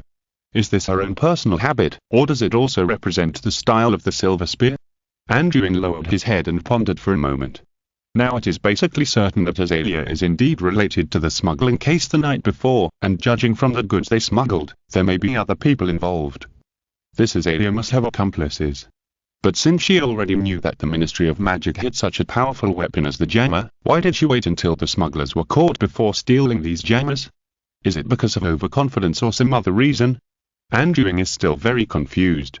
After all, he has been setting up these baits for a while. But then again, you stole my equipment worth 1,000 galleons. As a creditor, I can't be indifferent to your behavior now. Let me see what you are up to. Anduin smiled coldly and then got back into bed. The next day, Anduin found Kaiki, who had rested well, and told her everything that happened last night. Then he gave her a few trackers and asked Kaiki to monitor the jammers. After Kaiki left, Anduin thought about it and then took Hog out of Hogwarts. After all, the college is now on the right track, and there is no point in staying in school. It is better to help in the store, so that Kaiki can have more time to monitor. When he and Hog returned to their home in Diagon Alley, he found that Azalea's method of cleaning up the traces was also quite unfamiliar. He almost saw that there were still traces left at the scene. But Anduin didn't care about it. Anduin didn't intend to expose her immediately, because Azalea didn't look like a leader. Instead, he was more curious about the mysterious organization behind Azalea, the Silver Spear. After all, the equipment he produced had been involved in this smuggling war. Anduin didn't know what the Silver Spear's attitude was towards him as an equipment supplier. At least after seeing Azalea sneak in and steal these jammers, he knew that he must have been exposed to the other party's vision. Thinking of this, Anduin remembered the safe that was destroyed by Azalea last night. The thing was still under the transformation spell. Should he deal with it? Forget it, just leave it like this. Maybe one day Azalea will come back to check. Thinking of this, Anduin opened the store as if nothing had happened. And Hog also reacted quickly and climbed onto the cashier. This guy is a character who can't sit still. Helping with the cashier is now one of his indispensable pleasures. Anduin also pulled a chair and sat behind that counter. He was enjoying this comfortable life. There were a lot of people in Diagon Alley during this period. After all, Christmas was about 20 days away, and many wizards would come to buy some gifts. However, not long after Anduin opened the store, an unexpected customer came. Chapter 337 Poor Acting, asking for monthly recommendation votes. Azalea. Anduin looked at the woman who walked into the store in surprise. He didn't expect that this guy had just stolen something from here yesterday, but he had the courage to come here early the next morning. No wonder people say that criminal suspects always like to return to the scene of the crime. This is simply a wise saying. And Azalea felt like she was struck by lightning when she walked into the store. What did she see? Shouldn't Anduin be studying at Hogwarts now? Why did he suddenly return to the store? This unexpected discovery even made her suddenly stand still at the door. The reason why Azalea ran here was that on the one hand, she felt a little uncomfortable with her experience last night, especially after knowing that Thunderbird was going to deal with Silver Flash Company. She felt a little guilty. On the other hand, she liked many of the products sold here very much. When she came here in the early morning, she actually liked a lot of accessories. At the time, she didn't dare to touch anything because she didn't want to destroy the scene. But she could have come here to buy during the day. After all, it wouldn't cost much. If she missed those favorite accessories, it would be troublesome if Thunderbird destroyed them one day. Azalea. Azalea. Ah. Azalea took a long time to react to Anduin's shout, and then shouted in confusion. What's wrong with you? Why are you suddenly standing there? Anduin asked with a curious expression. But he kept complaining in his heart, this guy is too unprofessional. Before, he just thought she was a little silly, but now she can only be described as stupid. Oh, Azalea finally reacted at this time, and then quickly adjusted her face. Sorry, I always thought you were studying in Hogwarts. Suddenly I saw you, Mr. Wilson, in Diagon Alley, and I was a little confused. Ah, that's right, after all, I have an industry outside of school, and now my business is finally up and running. When I was in school, I always couldn't help but miss it, so I applied for early departure. Speaking of which, you and my store are really destined to be together. The last time we met in the store was not long after I opened it. This time, I just came out of Hogwarts not long ago, and I saw you again. Anduin looked at the other party and said with a smile. Oh, so that's how it is. That's really a coincidence. After hearing what Anduin said, Azalea was almost sweating on her back. In other words, if she came a day later, wouldn't she run into Anduin when she sneaked in? By the way, you don't look very good. Did you not get enough rest last night? Anduin was simply talking about something else. When he mentioned last night, Azalea was shocked again. Well, it's true. I've been busy these days and I'm not in a good mood. Azalea felt that the smile on her face was extremely stiff, but she could only bite the bullet and perfunctorily. The Ministry of Magic is busy. To be honest, it's better for me to do business like this. Anduin also said a few polite words to the other party, and then said, by the way, it seems that today is not the weekend, don't you have to go to the Ministry of Magic to work? It's like this. The Ministry of Magic has been working overtime for the past 2 days, and I stayed up all night before, so I can take a day off today. Azalea didn't lie, so she responded quite naturally. Really? What kind of work requires you to work all night? You guys are not going out on field missions, are you? Anduin asked, pretending to be curious. Azalea felt like she was going crazy now. Why did Anduin always ask about these things? Sorry, there are rules in the Ministry of Magic, so it's not convenient to talk about this. Azalea was too lazy to be polite to Anduin, and she used the Ministry of Magic as an excuse. Yeah. Anduin gave him a look of understanding, and then asked curiously, I understand, you don't need to tell me the details, but how do you feel about my equipment? It's very useful, right? It's useful, just because it's too useful, you're going to die because of it. Azalea wanted to roll her eyes fiercely and say this to Anduin, but she still restrained herself. You still have to ask colleagues in the Auror Command for details. After all, I'm not a frontline combatant. Azalea felt that the fake smile on her face was about to die today. Fortunately, Anduin did not continue to embarrass her on these issues, but took the initiative to change the subject. You look really bad, do you want to see the phonograph in my store? The melodious music can sometimes relieve fatigue. It just so happens that our store has recently launched a new Christmas album. Anduin pointed to the place where the phonograph was placed, and then introduced it fluently. Oh, really? Azalea was relieved to see that Anduin finally stopped talking about the topics that made her entangled. But I still want to take a look at the jewelry next to it first. Azalea had not forgotten the jewelry she had been thinking about, and walked straight to the jewelry display area. Okay, no problem, please take a look. Anduin accompanied Azalea with a smile. After watching the other party pick out a few pieces of jewelry with a clear goal, Anduin couldn't help but complain in his heart, don't you think your behavior is abnormal? It's only the second time you come here, and you are so precise in picking things. You are too obvious. At this time, Azalea was completely immersed in appreciating her favorite things. She picked up several props very quickly, and then ran to the phonograph area to look through the records. Is this the Christmas album you just mentioned? Can I try it out? The reason why Azalea acted so quickly was actually instinctively thinking that she wanted to buy what she wanted quickly and then leave, so as not to stay here and reveal her flaws. But now that she saw the record she was interested in, she couldn't help but want to try it out. She hadn't seen this record last night. You are quite familiar with this, and you know there is a place for you to try it out. Anduin narrowed his eyes helplessly, and then said enthusiastically, Want to try it out? No problem, you may not know that after such a long time, we have a special listening room here, and you can also try out the accessories you picked before. It's in the back, please follow me. Azalea also realized that she seemed to be a little too familiar with this performance by Anduin, and then immediately put on a surprised expression, as if she was surprised that there was such a place. Azalea's poor acting skills made even Hog, who was sitting bored at the counter, notice that something was wrong and he couldn't help but sneeze in embarrassment. Chapter 338 Revenge, asking for monthly ticket recommendation. After Azalea paid the bill and left, Anduin sat down next to Hog again. Hog looked at Anduin with a strange expression. Sir, that woman just now was suspicious. Why didn't you expose her? Even you can see that.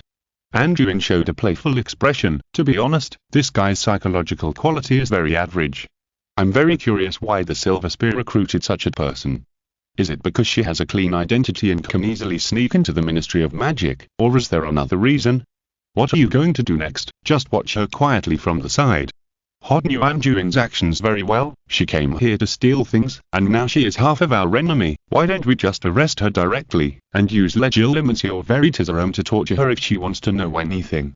Anduin heard Hog's suggestion and shook his head. No, we can't act rashly now, otherwise it will easily expose our firepower.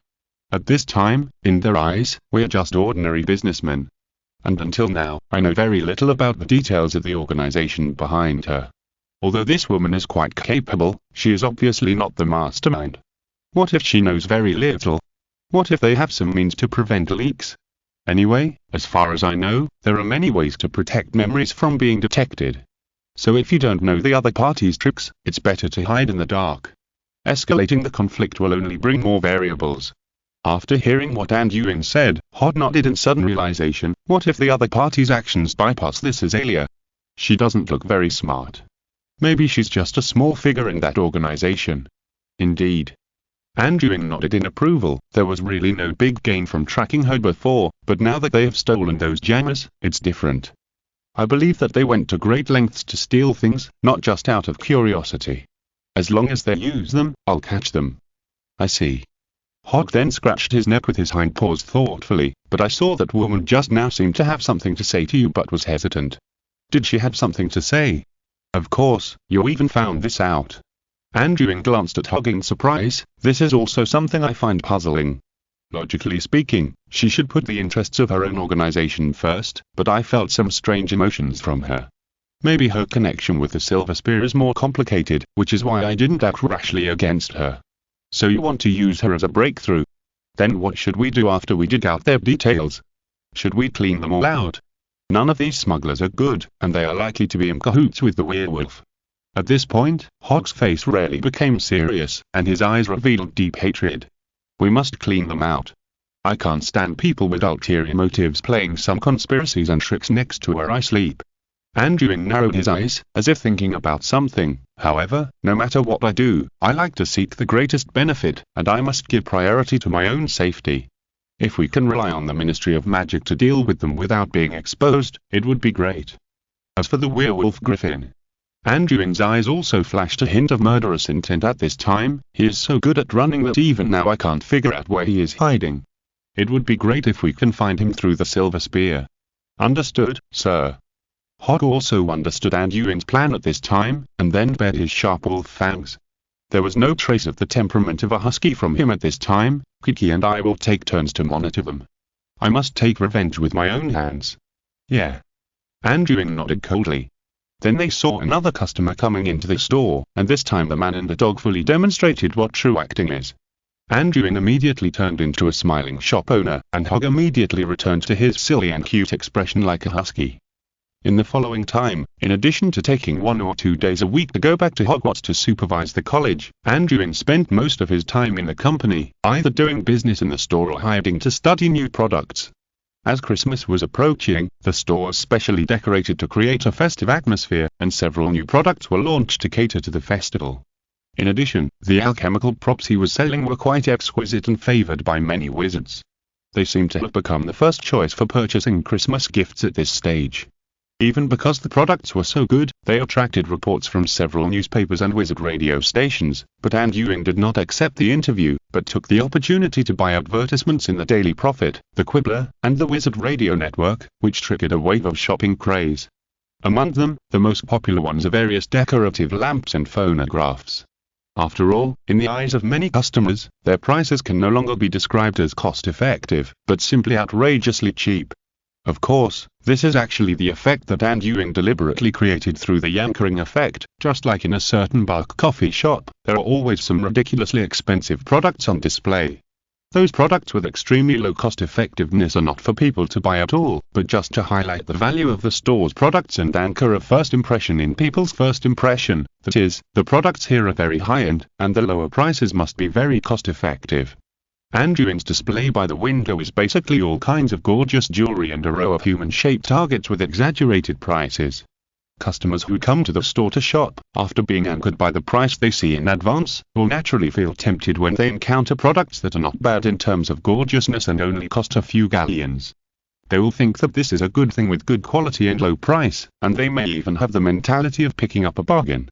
Therefore, during this period, various civilian products were sold very well, and these companies could earn hundreds of galleons every day. And Anduin was also happy to see this happen. After all, every time he sold a lamp or a phonograph, these customers were actually locked up by Anduin. Basically, they had to come to Anduin's store every once in a while, either to pick up new records or to replenish the energy storage components on the magic lamps. However, although the business in the store was quite good, Anduin did not relax his surveillance on Azalea at all. Chapter 339 Dorset County, asking for monthly ticket recommendation ticket. The only difference from what Anduin imagined was that the jammers had been stored in Azalea's house and had not been separated from her.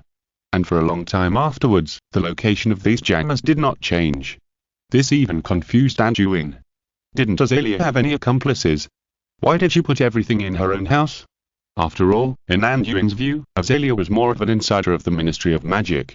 Just like the last smuggling activity, the people who acted with them did not even have any intersection with Azalea. Logically speaking, these alchemical equipment should be transferred to the operatives. As a result, more than 10 days have passed, and there has been no movement at all. Azalea has also maintained a fairly regular schedule, as if nothing had happened. On the contrary, one of the 3 pairs of tactical leather boots that Anduin sold to Azalea before had a long-distance displacement. This also happened a few days ago. During a routine inspection, Kiki found that one pair of tactical leather boots under monitoring had moved, and the speed was quite fast. Even before she could react, the distance she moved had exceeded the sensing range of the magic tracker. You have to know that this is Anduin's tracking device that has been upgraded many times and can cover all areas within the UK including the island of Ireland. Now it has lost contact, which proves that this is either interfered with or too far away. Anduin's judgment is the second one, because the last location pointed by the tracker is northeast, which is the direction of the European continent. Azalea may have moved the pair of leather boots to Europe, and it may even be sent by air mail. Did it send it back to the headquarters? Or was it given as a gift? Although Anduin had a lot of guesses, he didn't have any specific methods. He couldn't force himself to go abroad to track this signal. But just when he was a little worried about the distant signal, the jammers also changed. One day, about a week before the Christmas holiday, around 8 o'clock in the evening, Kiki hurriedly apparated to the alchemy laboratory. "My lord, the jammers are moving." Kiki rushed to Anduin's workbench with several trackers in her hand and reported. Anduin raised his eyebrows. He had finally waited for what he had been waiting for. He thought they could really keep their cool. "Where's Azalea? Has she moved with the jammer?" Anduin stood up quickly and asked sternly. "No, after observation, Azalea's tracker is in another direction, which is consistent with her usual position in the Ministry of Magic. She should still be in the Ministry of Magic now." Kiki took out a tracker and said after confirming it again and again. "It seems that her accomplice has finally appeared." Anduin nodded. "Have all the jammers moved? Has the surveillance outside Azalea's house observed anything unusual?" "Report, sir, only 8 jammers have been moved, including 4 anti-apparition jammers and 4 shielding jammers. The remaining 2 were in the direction of Azalea, and she should have carried them with her. And the surveillance at Hog's side shows that there is no unusual movement in Azalea's house.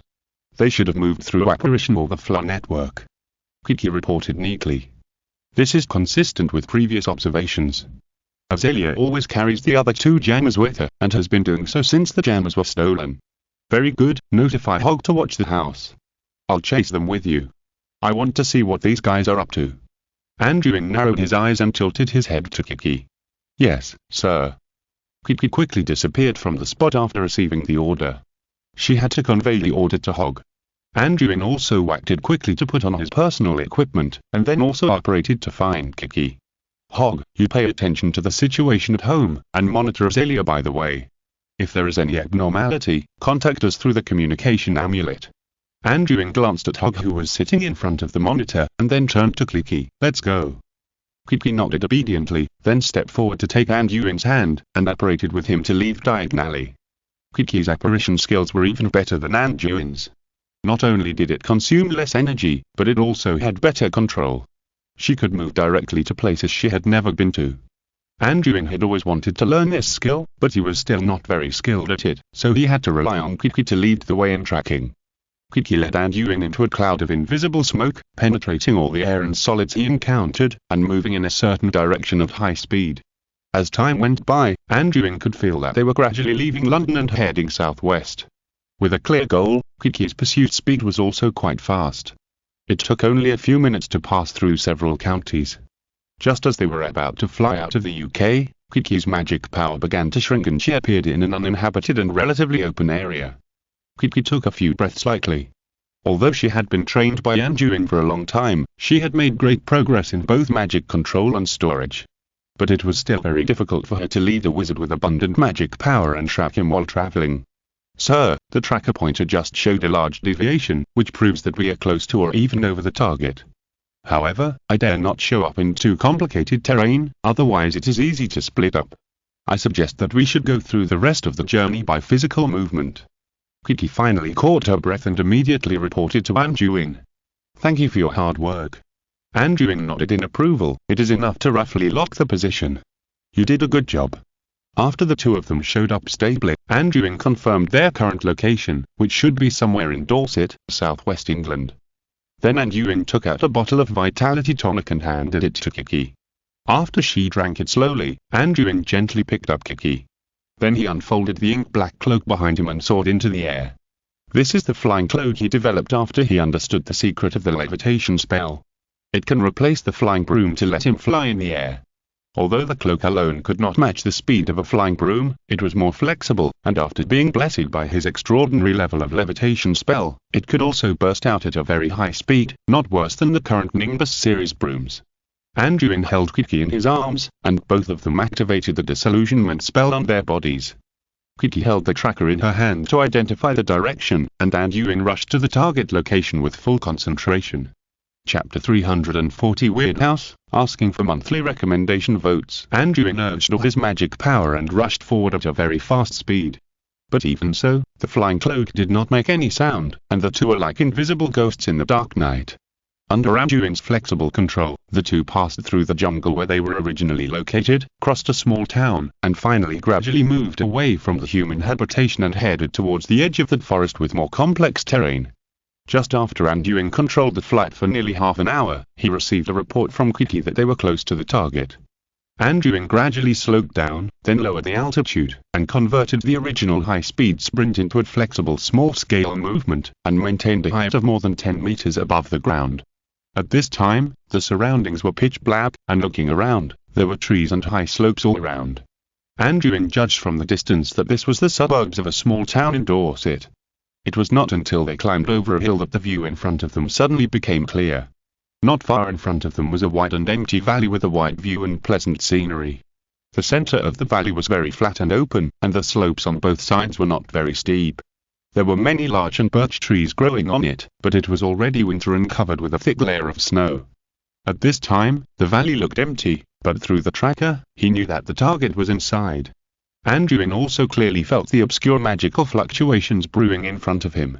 He judged that a shielding jammer had been deployed here, and only powerful shielding magic could prevent wizards from seeing any clues. He slowly landed on the top of the hillside and put Kiki down. Then he looked in the direction of the valley, slowly took out a monocle from his jacket pocket and put it on. At this time, the empty valley in front of him changed drastically.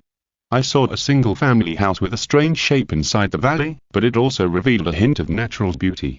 It looked like the Weasley family's burrow, but to be honest, compared to the burrow that looked like it was forcibly pieced together, this house in front of me was much more regular. At this time, there was a faint light flickering in the hut, and he could vaguely see some figures moving inside. He even looked through the window and vaguely saw some figures that were very different from humans. Is this a magical animal? Is there anyone who keeps a large magical animal at home? Anduin looked at the house in some surprise, and then observed the surroundings through the echo glasses. Because the people in this house did not look like the target of the jammer. So it was obvious that those guys who used the jammer must still be hiding around, and it is very likely that their target is this house. Sure enough, when he used the echo spell to explore the surroundings of the house, he immediately found the jammers. They were in groups of two, forming a square rectangle, surrounding the house in front of him, and they were also very cunningly invisible with the disillusionment spell. But what puzzled him was that no matter how Anduin explored, he could not find even a single figure around. Even if he circled the entire valley from a distance, he could not see any trace of human activity. There were no footprints even near the invisible jammers. It was winter now, and there was a layer of snow on the ground, but the jammers seemed to appear out of thin air, and the snow around them was extremely smooth. How is it? Sir, did you find them? Kiki asked curiously as he watched Anduin fly out invisibly, wander around, and come back. Anduin shook his head helplessly. I can see the 8 jammers, but I can't see anyone at all. It's as if they disappeared out of thin air. Could it be that they have sneaked into the house? Then should we sneak in and take a look?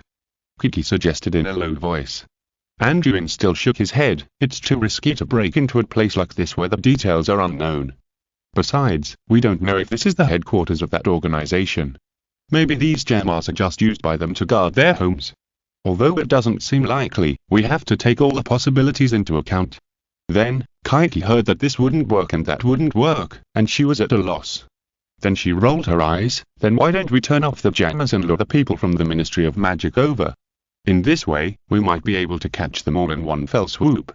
It's still a bit inappropriate. Although there are back doors on these jammers, our main focus this time is still on collecting intelligence. We should try not to let them know that someone can operate these devices. Otherwise, if we shut them down remotely, wouldn't it expose the target in advance?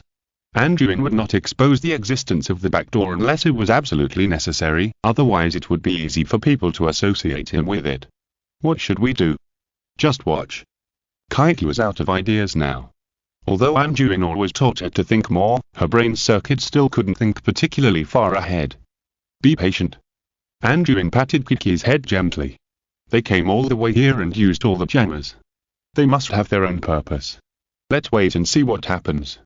Then he took out a bottle of potion from his body and handed it to Kiki. Although our equipment can keep out the cold and insulate, it is still not good for the body to be exposed to cold air for a long time. You drink some potion first, and then stay invisible here. I will sneak closer to see if I can find anything. Kiki knew that her master was always timid and would definitely run faster than herself when encountering danger, so she didn't say anything to worry about. After taking the potion, she quietly hid in the bushes next to her.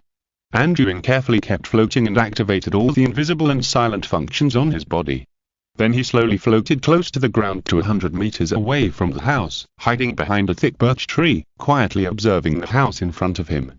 After he approached a certain distance, Anduin saw more details from the window of the house.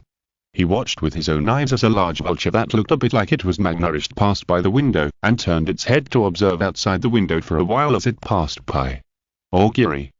Anduin recognized the magical animal that appeared in front of the window at a glance. After all, he had learned the magical animal care class well, but this augury was quite large, almost catching up with the size of an ostrich. Then he looked through the window and saw several magical animals of different shapes, including nifflers, moon beasts, bull birds, etc. And they were all in very good condition. This house was like a small zoo. But at this moment, two catkins suddenly jumped out of the cat hole at the main entrance of the house, one after another, and pounced on the snow to play. Hobby, my dearie, don't run around. At this time, the main door of the house was also opened, and a childish voice came from behind that door. If you're listening to this novel on a channel other than Fanfic World, it means they downloaded and uploaded it without effort. We cordially invite you to visit our channel, Mundo Fanfic Novel, as there you'll find the original version of this story and you can explore many other novels of various genres. We're waiting for you to immerse yourself in a world of incredible novels. Chapter 341, Earth Escape. Asking for monthly recommendation votes. As the sound came out, a young boy ran out from behind that door of the house. He looked about 10 years old. The boy was wearing a fine fur coat. He shouted the names of the two catkins and rushed towards the little naughty boy who was playing in the snow. You two little things, stop making trouble. Grandpa will be angry again soon. Although the boy said so, he immediately bent down and rolled a snowball after jumping into the snow, and threw it at the two catkins not far away. The two catkins were very flexible. They dodged the flying snowballs with a single turn, and then completely ignored the boy who was running towards them. They ran towards the courtyard in the center of the valley while playing. The boy saw that he was underestimated, and he pouted his mouth angrily and chased after them in the thick snow. When he finally got in front of the catkins, he was about to bend down and catch one of the disobedient guys. But the catkin moved away and swung its nimble body, and it slipped past the boy's hand and passed through the boy's crotch. This really hurt the boy.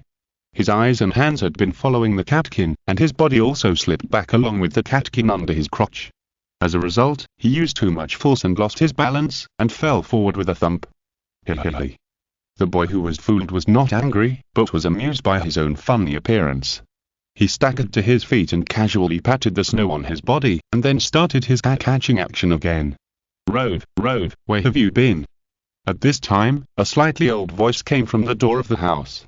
Looking around, an old man with white hair and vigorous spirit was standing at the door holding another catkin in his arms and shouting loudly. Grandpa, Hobby and Mila are so naughty. Hobby stole Mila's dried fish, and then they chased us into the yard. The young wolf shook off the snow residue stuck on his hair, put his hands on his waist with a helpless look, and shouted to the old man. Really? The old man laughed after hearing his grandson's words. Then don't go and catch them yourself. You've made your new clothes dirty. Your grandma will definitely scold us again when she sees it. Tina has a bad temper recently. Come back quickly, and listen to Grandpa. Oh. Rolf immediately shrank his head nervously when he heard his grandfather mention his grandma, and then slowly waded towards the house in the snow. At this time, the old man pulled out his magic wand, and then shook it gently, and the tip of the magic wand turned into a cat-teasing stick with feathers and bells. As soon as the scat-teasing stick appeared, it immediately attracted the attention of the kitten in his arms. The cat immediately jumped up and reached for the cat-teasing stick. "Don't worry, Mola, this is for Hobby and Myuri." The old man laughed and then quickly shook the cat toy in his hand. Soon the clanking bell attracted the cat kings chasing in the distance. The two kittens saw the cat toy and soon couldn't resist the temptation and ran towards the house. "Grandpa, you still have a way." Rolf, who was halfway there, saw that the two little guys became so obedient, and immediately looked at the old man with admiration. No matter what kind of magical animal it is, it has its own characteristics and personality. As long as you learn to understand them, you will find that their wildness also has another charm. The old man squinted his eyes and looked at his grandson in front of him happily. The old man enjoyed the harmonious atmosphere in front of him, looking at the snow scene in the valley with a little comfort. Then he seemed to have discovered something, especially when he looked in the direction of Anduin. His eyes gradually became a little solemn. "What is this?" "Found me." Anduin was now completely invisible, and his cloak could also isolate him from magic fluctuations. Even if the other party could see through his invisibility, the birch tree he was hiding in was thick enough to basically completely cover his figure. But Anduin was also very clear that the look in the other party's eyes just now was, as expected, that he had noticed something strange. "Don't mess around outside, or you'll catch a cold and get scolded again." The old man scolded his grandson calmly. Then he quickly waved his wand, lifted up his grandson Rolf with a floating spell, and pulled him to his side with a little urgency. But at this moment, something strange happened. At this time, the old man and Rolf were less than 30 meters apart. Just as the old man pulled his grandson to his side, the ground between the two suddenly bulged high, and a wizard with a white faceless mask suddenly jumped out from the ground and swiftly pounced on Rolf, who was flying towards the old man. He stretched out his right wand and quickly shot a spell at the old man. His left hand quickly embraced the floating Rolf, and after holding Rolf hostage, he immediately flew back, pulling away from the old man. "Ah!" Rolf was frightened by the strange man who suddenly appeared in front of him, and couldn't help but scream. Then, his eyes flashed, and he found himself being clamped under the armpit by this strange man. At the same time, at the moment when the masked man moved out, another 3 faceless men with the same shape jumped out from the ground around the house, and quickly approached each other, and finally faced the old man in a semicircular posture, confronting him. This sudden change surprised the old man and Anduin. They didn't expect that someone had been hiding under their feet. After Anduin was surprised, he immediately showed an expression of sudden enlightenment. He said why he couldn't find these guys before. It turned out that they used this special magic to drill into the ground. These people's concealment methods are really superb. He has been squatting here and observing for so long, but he didn't notice any magic fluctuations.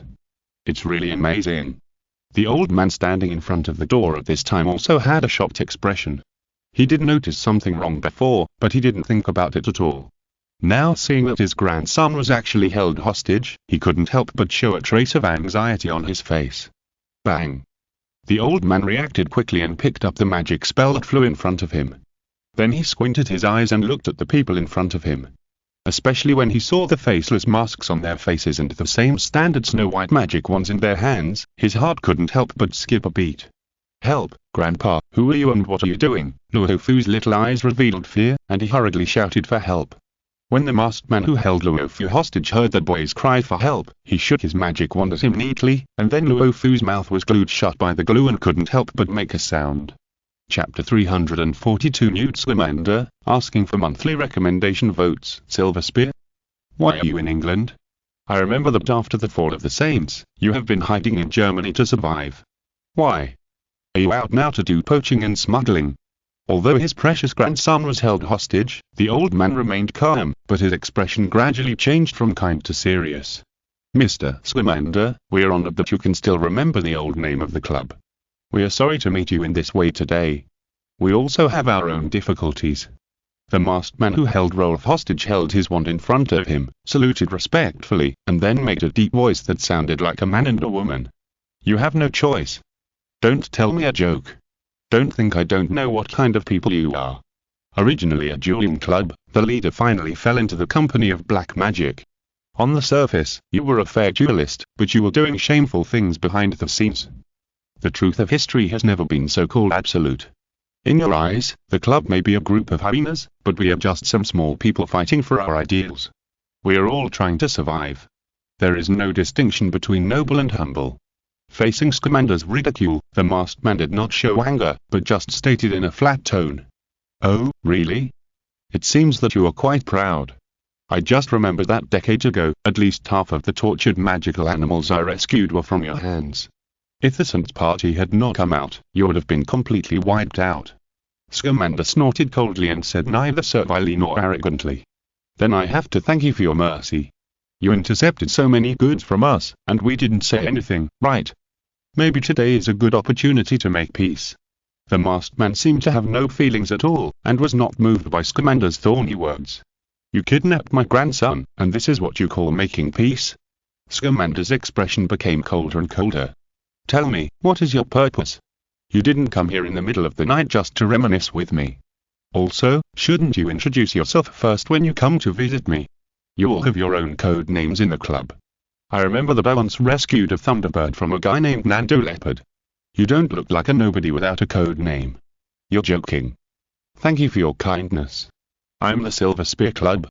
Yeti. As the person in charge of today's operation, I have to say that we don't want to be enemies with you. The masked man chuckled calmly at this time. Originally, we just wanted to find a chance to go into your house and borrow something after you rested. We didn't expect that we still underestimated your strength. We hid so well, but you still found out. We really had to resort to this desperate measure. Found out by me.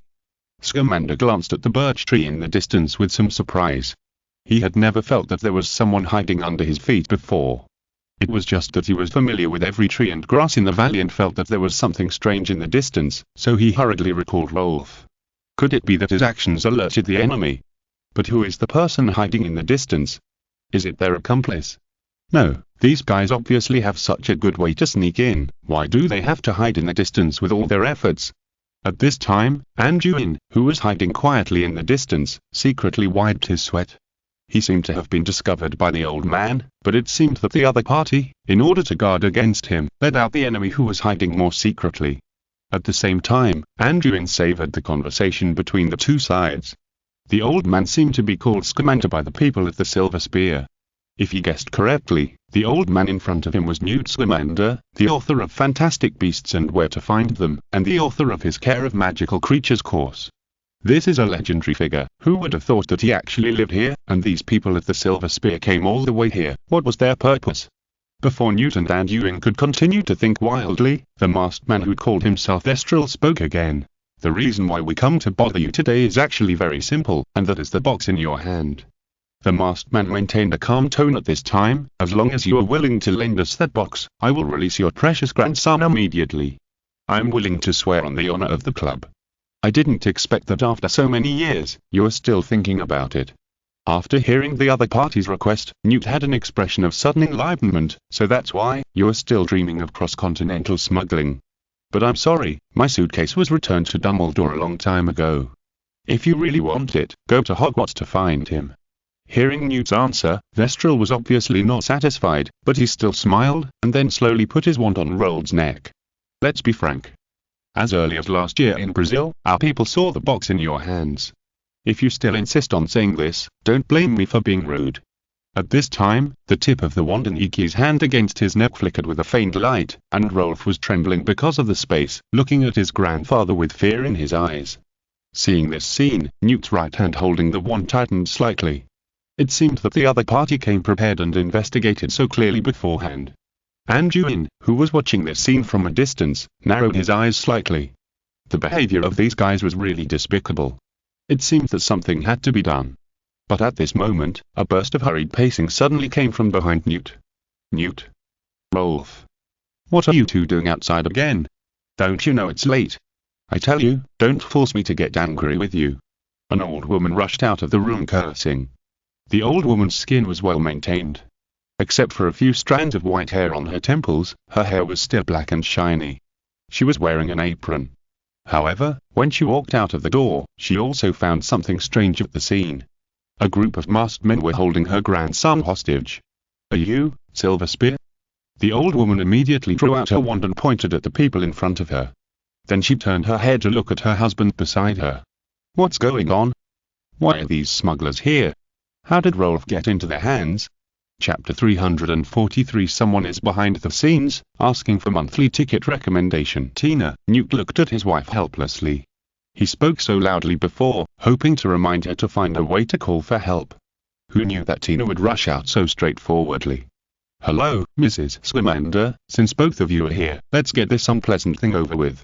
Mr. Scamander, you'd better make a decision early. I can't guarantee that I can control the wand in your hand. As Iki spoke, he gestured to his accomplices on both sides. Then the other three people around him quickly spread to both sides, and by increasing the distance, they slowly expanded the encirclement. They were ready to use violent means. When Tina saw the attitude of these people, she immediately realized that they were not friendly. Then she looked at Newt next to her with some annoyance. How many times have I told you to keep an eye on Rolf and not let him run around? Look, now something has happened. Seeing that Tina still had the energy to nag him, Newt couldn't help but roll his eyes. However, perhaps with his wife's company, he actually relaxed a lot at this time, but he still faced the other party with vigilance. Their target is the box. Newt did not turn around and convey the information to his wife in a concise and clear manner. Humph, these smugglers are still so useless. I didn't expect that after so many years, they would show up again. Tina glared at the people in front of her angrily. Then her lips moved slightly, and she silently chanted some spell, but soon Tina frowned. It seemed that her attempt failed. You two should not waste your time. It is not feasible to ask for help. Recently, we have obtained some magical little things that can prevent people outside from interfering with us, and can also prevent you from disturbing others.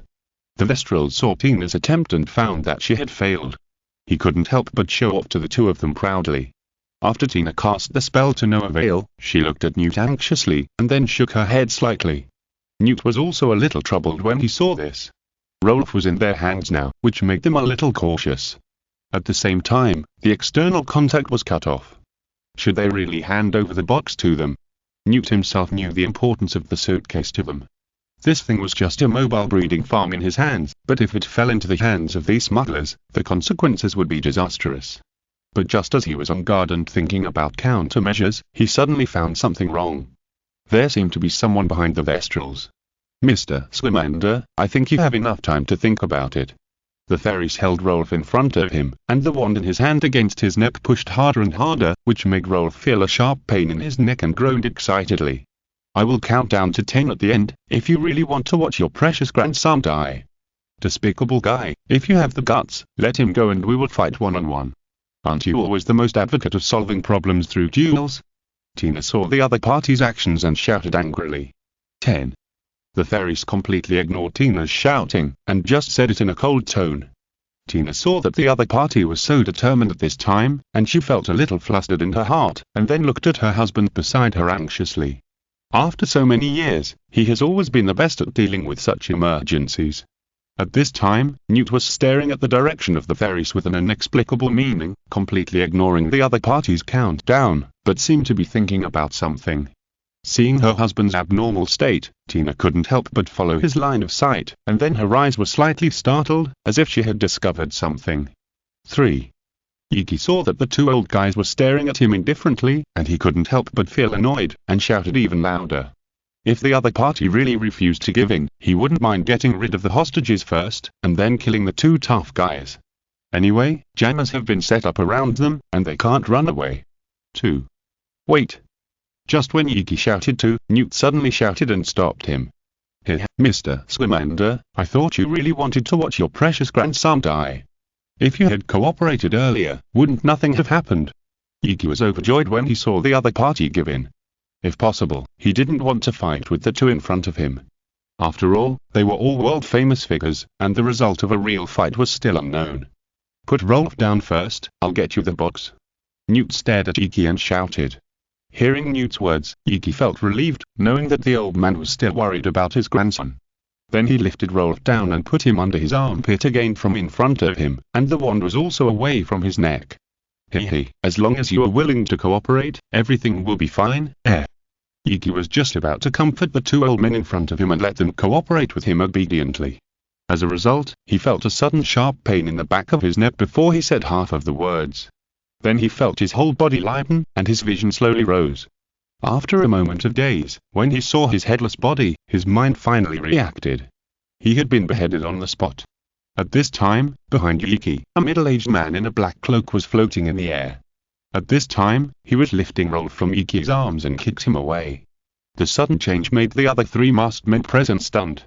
They couldn't react at all. The situation was originally good. How could the captain suddenly disappear? But Newt and Tina, who saw Rolf escape from the clutches of the Thestrals, would not be polite to them. Newt swung his left hand downward, and a small emerald green meatball suddenly shot out from his palm, and now it was hooked on his fingers like a yo-yo. Then Newt swung forward, and the green meatball immediately turned into a huge butterfly-like creature, with hideous and terrifying sharp teeth on its face, flapping its wings and pounced on a masked man.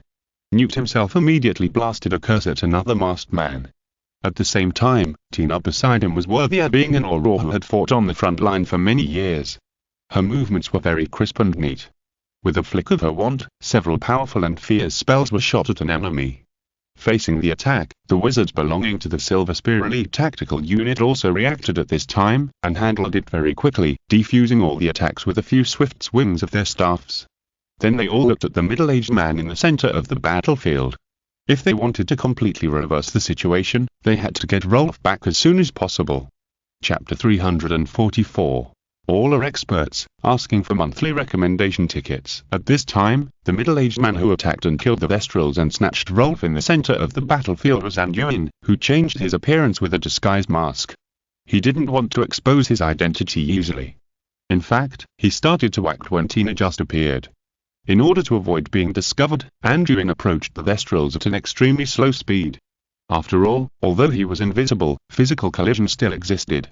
If the airflow changed during the movement, it would be bad if these masked people could sense it. Fortunately, the masked people, including the Thestrals, focused their attention on Newt and Tina in front of them, and didn't feel anyone approaching at all. However, after Anduin approached the Thestrals, he didn't have a particularly good opportunity to act immediately, because the opponent was extremely nervous and his wand was always condensing magic power. If he was not careful, he would hurt the kidnapped Rolf. Fortunately, Anduin's feeling before was correct. Newt could indeed sense his presence. After he was in place, the old man actually cooperated with him, a stranger, very tacitly, which made him successful in one fell swoop. However, the situation was still tense. The remaining three masked men were very strong and easily neutralized Newt and Tina's attacks. The cold-winged demon that Newt had released to interfere with the enemy was fixed in the air by a masked man with a precise freezing spell, and then together with the other two, they focused their attention on Anduin. The three exchanged glances and then tacitly divided the work. One of the masked men stepped forward to meet Newt and Tina, while the other two attacked Anduin. They were not ready to give up the task completely, so they wanted to rely on one person to hold the two old wizards back first, and the remaining two would quickly get rid of Anduin. As long as they could hijack Rolf again, they would still have hope. Luho. The masked man who rushed towards Newt and Tina shouted, and instantly condensed a blazing fireball on his chest, and smashed it towards the house. The fireball formed by the fiery flames turned into a giant red eagle in the air, and pounced on the two old men with fierce tail flames. Among the two people attacking Anduin, one of the masked men swung his wand and 5 fierce evil spells were formed instantly, which was a spell-casting technique of multiple spells. At the same time, 2 of these evil spells sank down after being generated and drilled directly into the thick snow on the ground. It was a spell-casting technique of ground-level spells. In this way, the 5 spells immediately attacked Anduin in parallel with 3 up and 2 down. Misty. At the same time, the masked man standing on the other side directly cast the Misty spell, intending to cover Anduin's vision. At this time, the surrounding vision was originally poor in the dark, and now with a layer of thick fog, it was even more difficult to see the movement. After casting the spell, the masked man slightly pointed his wand at himself, and his body immediately disappeared into the air. They are all masters. Anduin frowned slightly. From the methods and decisions of the 2 masked wizards, he immediately judged that they not only had strong personal strength, but also had extremely high tactical qualities. One was responsible for the main attack, and the other was responsible for interference. As soon as the battle started, the pressure here was instantly full. He could not take care of the wizard who faced Newt and Tina, and he believed that with the level of these 2 legendary wizards, it was only a matter of time to deal with the thief. Although the vision was completely obscured by the thick fog, it did not affect Anduin much. However, he was carrying Rolf with him now, so he was still a little cautious in dealing with the frontal battle. So Anduin shook his shoulders, and the cloak on his shoulders fell off. Then the cloak flew onto Rolf like a flexible bird, and the collar automatically closed and buckled at the boy's shoulders. Then Rolf in Anduin's hand was taken to the sky by the flying cloak with a whoosh, and at the same time, he became invisible while flying upwards. At this time, just as Anduin freed his hands and feet, the 5 spells had already arrived in front of him, especially the 2 ground spells, which directly attacked his feet. Anduin raised his wand and attacked it, and suddenly 3 layers of armor spells blocked in front of him. At the same time, he jumped back high, trying to use his body skills to directly avoid the 2 ground spells. But at this moment, 2 tentacles made of white snow suddenly rose from the ground, like white silk spit out by a spider, and like white gravel, gradually entwined along Anduin's feet and grabbed him tightly, preventing Anduin from moving. Anduin knew that this must be the work of the invisible wizard. While he was probing with the echo spell, the wizard had been hiding more than 10 meters behind him, and kept moving his lips to silently recite the spell. Normal people might panic in such a situation, or even try to struggle with the ground, but Anduin just smiled. At this time, the priority was to deal with the 2 grounding spells. If his attention was attracted by the sudden abnormality on his feet, he would miss the opportunity to deal with the grounding spells. Anduin made a prompt decision, waved his wand downward, and a dazzling silver-blue plasma spurted out from the tip of the wand, directly across the ground in front of him, hitting the 2 grounding spells. Bang! Bang! With 2 loud noises, the 2 grounding evil spells exploded, splashing the snow on the ground high. Then he stirred up the magic power in his body, and strands of electricity flashed on his legs, instantly breaking the tentacles wrapped around his legs. The 2 wizards seemed to be able to ignore the thick fog in front of them, and they saw Anduin's response clearly, and their hearts sank at the same time. The middle-aged wizard in front of him was not only calm and composed, but also obviously had good strength. It might not be possible to defeat him in a short time. Thinking of this, the 2 masked men looked at each other again, and a fierce look flashed in their eyes at the same time. It seemed that if they wanted to fight quickly, they had to change their tactics. At this moment, Anduin also thought of the same thing as the 2 men. These 2 guys were fierce and cooperated well. They couldn't think of leaving them alive. They had to be ruthless. However, if they wanted to resolve the battle quickly, they had to kill 1 person first.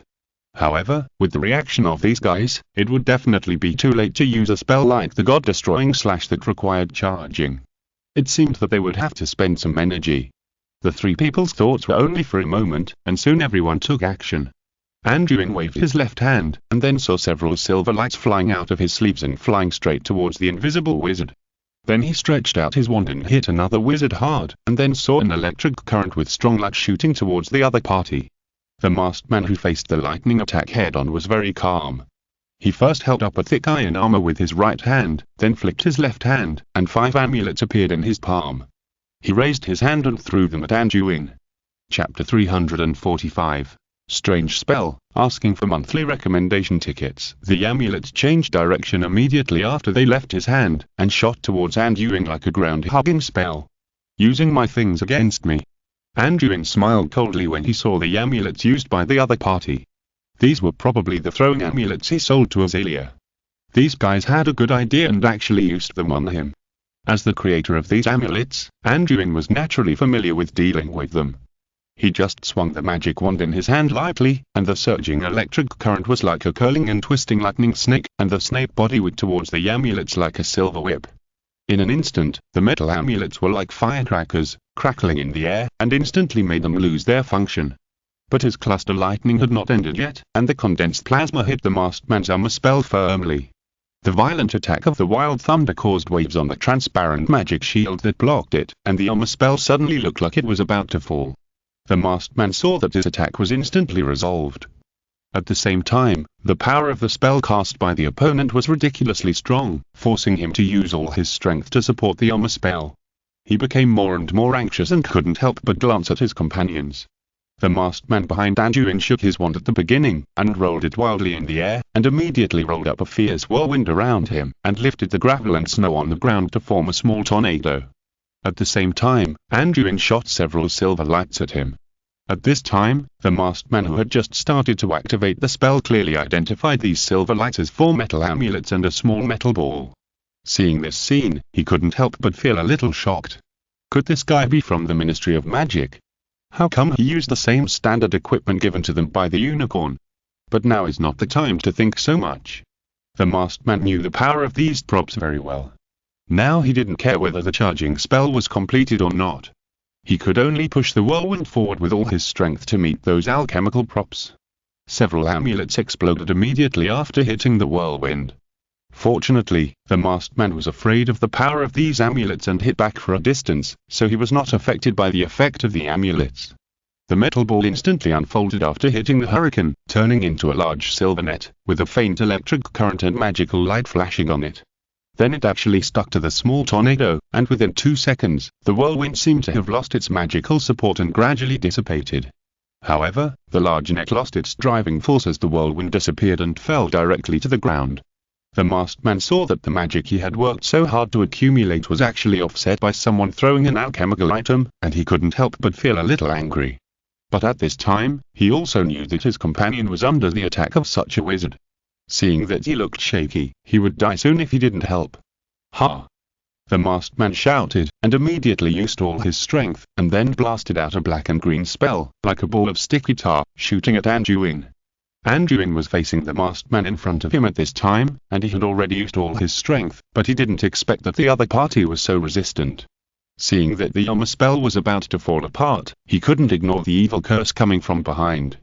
No, he had to kill one of them as soon as possible.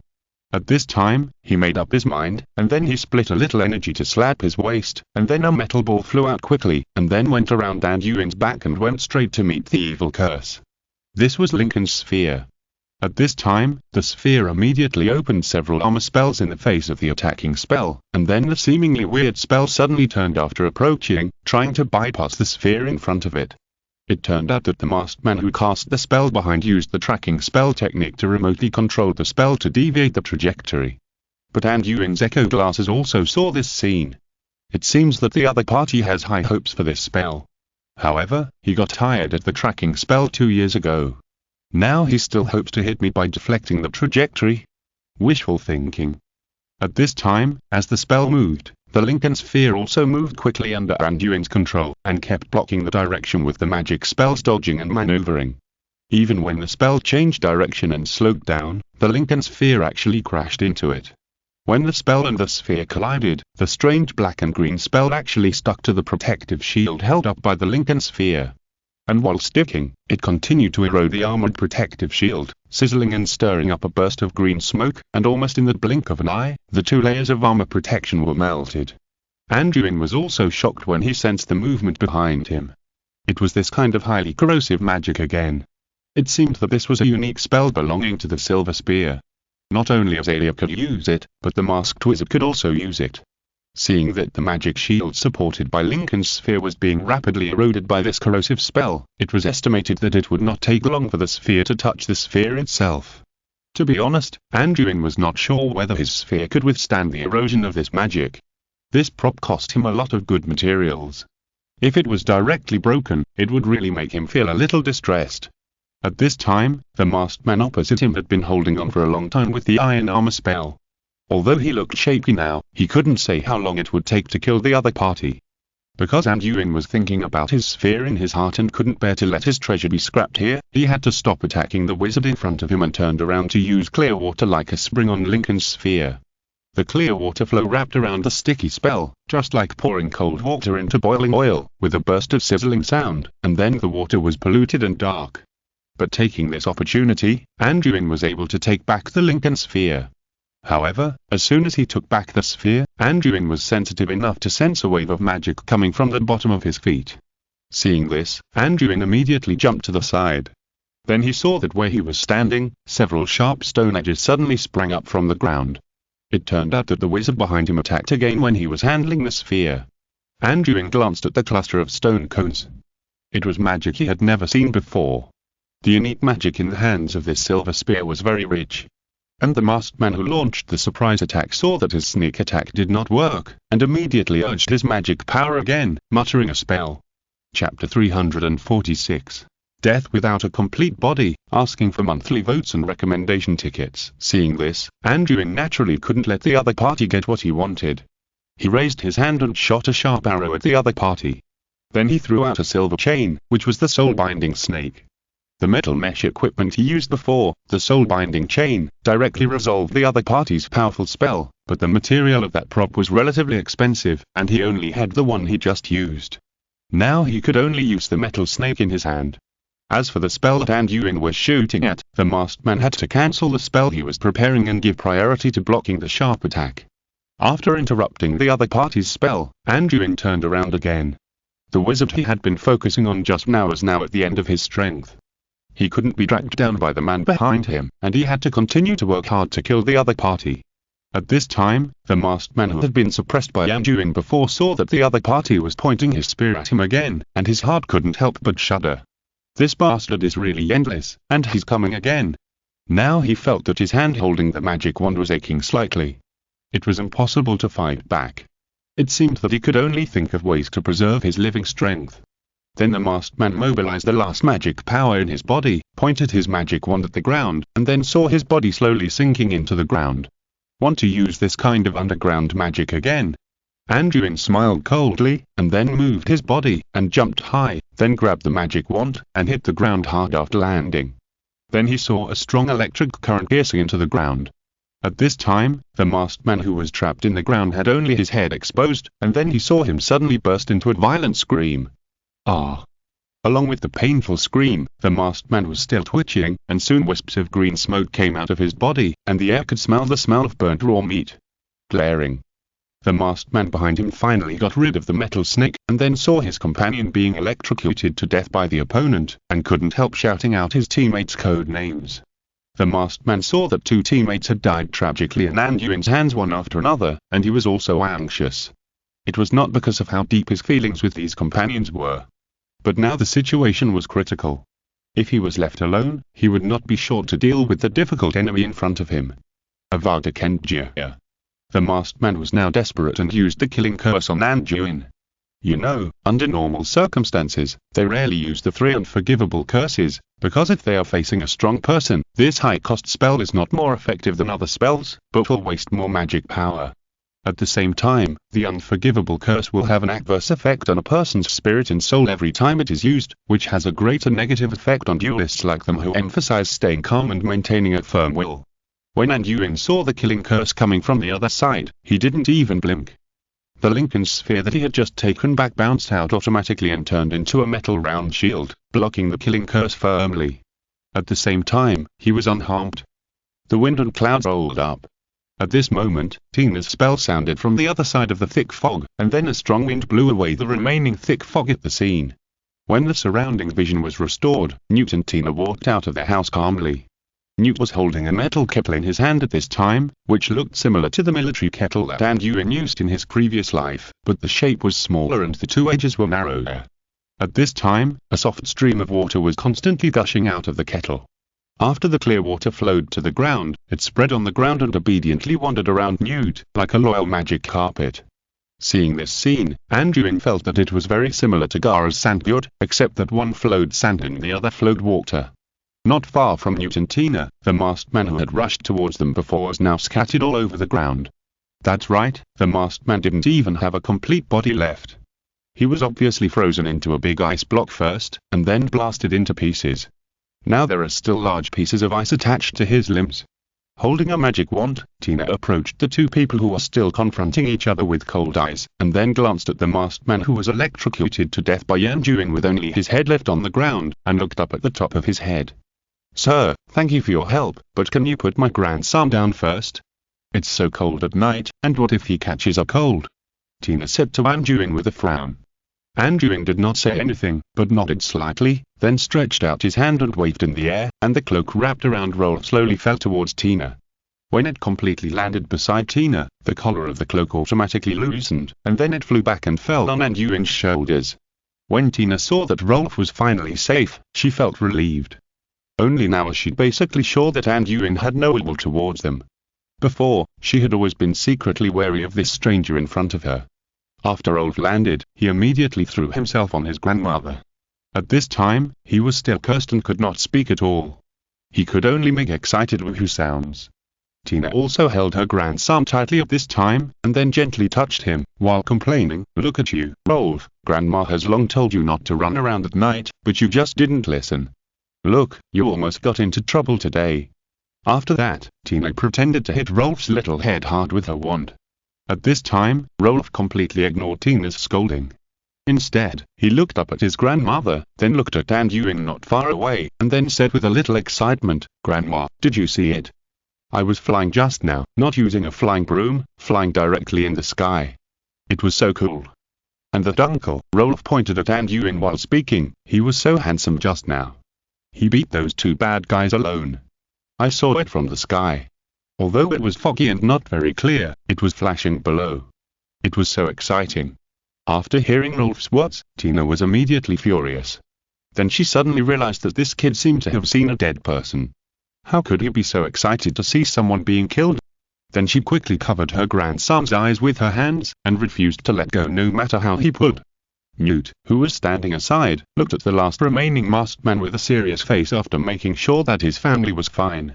Chapter 347. Run away, asking for monthly ticket recommendation. At this time, the last masked man left at the scene was in a state of despair. His 3 teammates were all killed, and Rolf was not able to snatch him. Moreover, he was not in good condition after the previous battle. Now he had less than half of his magic power left, and he had to face 3 powerful enemies next. In particular, in order to prevent Newt and others from escaping, they had deployed anti-apparition jammers at the scene. As a result, who would have thought that this decision would pit him instead? Now he couldn't escape even if he wanted to apparition. Just as he was racking his brains to think of a countermeasure, Newt spoke. "Silver Spear Remnant, you'd better surrender. If you continue to resist, your end can only be the same as these accomplices, and you will die without a burial place. If I'm not mistaken, this place has been completely blocked, and you can't escape." Newt looked at the other party quietly, and then glanced at Anduin who had remained silent not far away.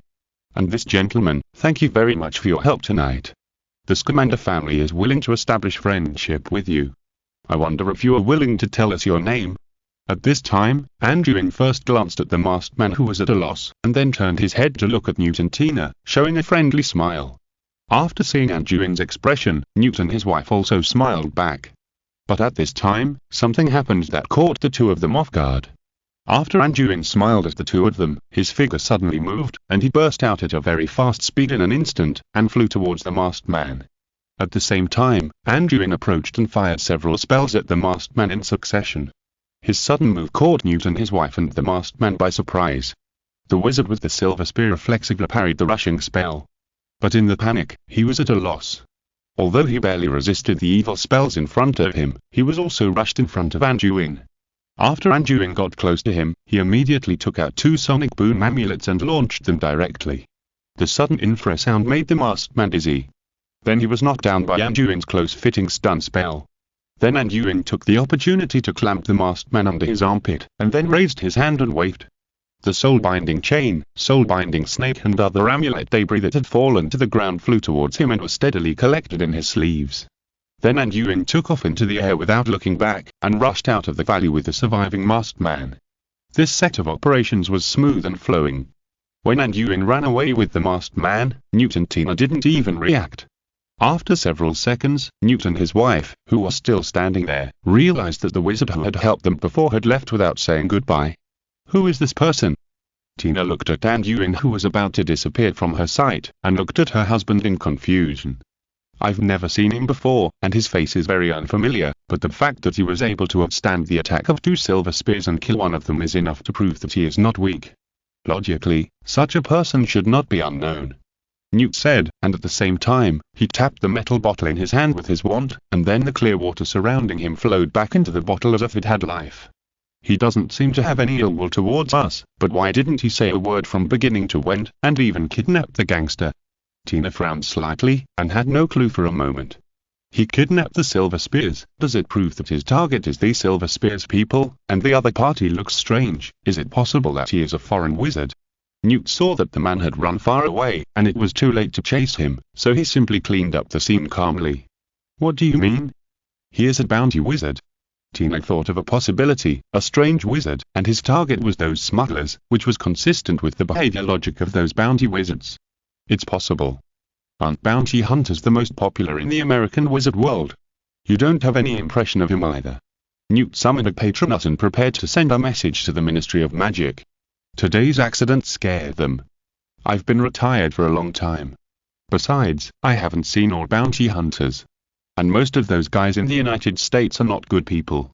Many of them are bounty hunters in name, but they also do all kinds of shameful things behind the scenes. Tina pouted with some disgust. Obviously, she didn't like the bounty hunter group. Anyway, Anduin helped them before, and even saved Rolf's life.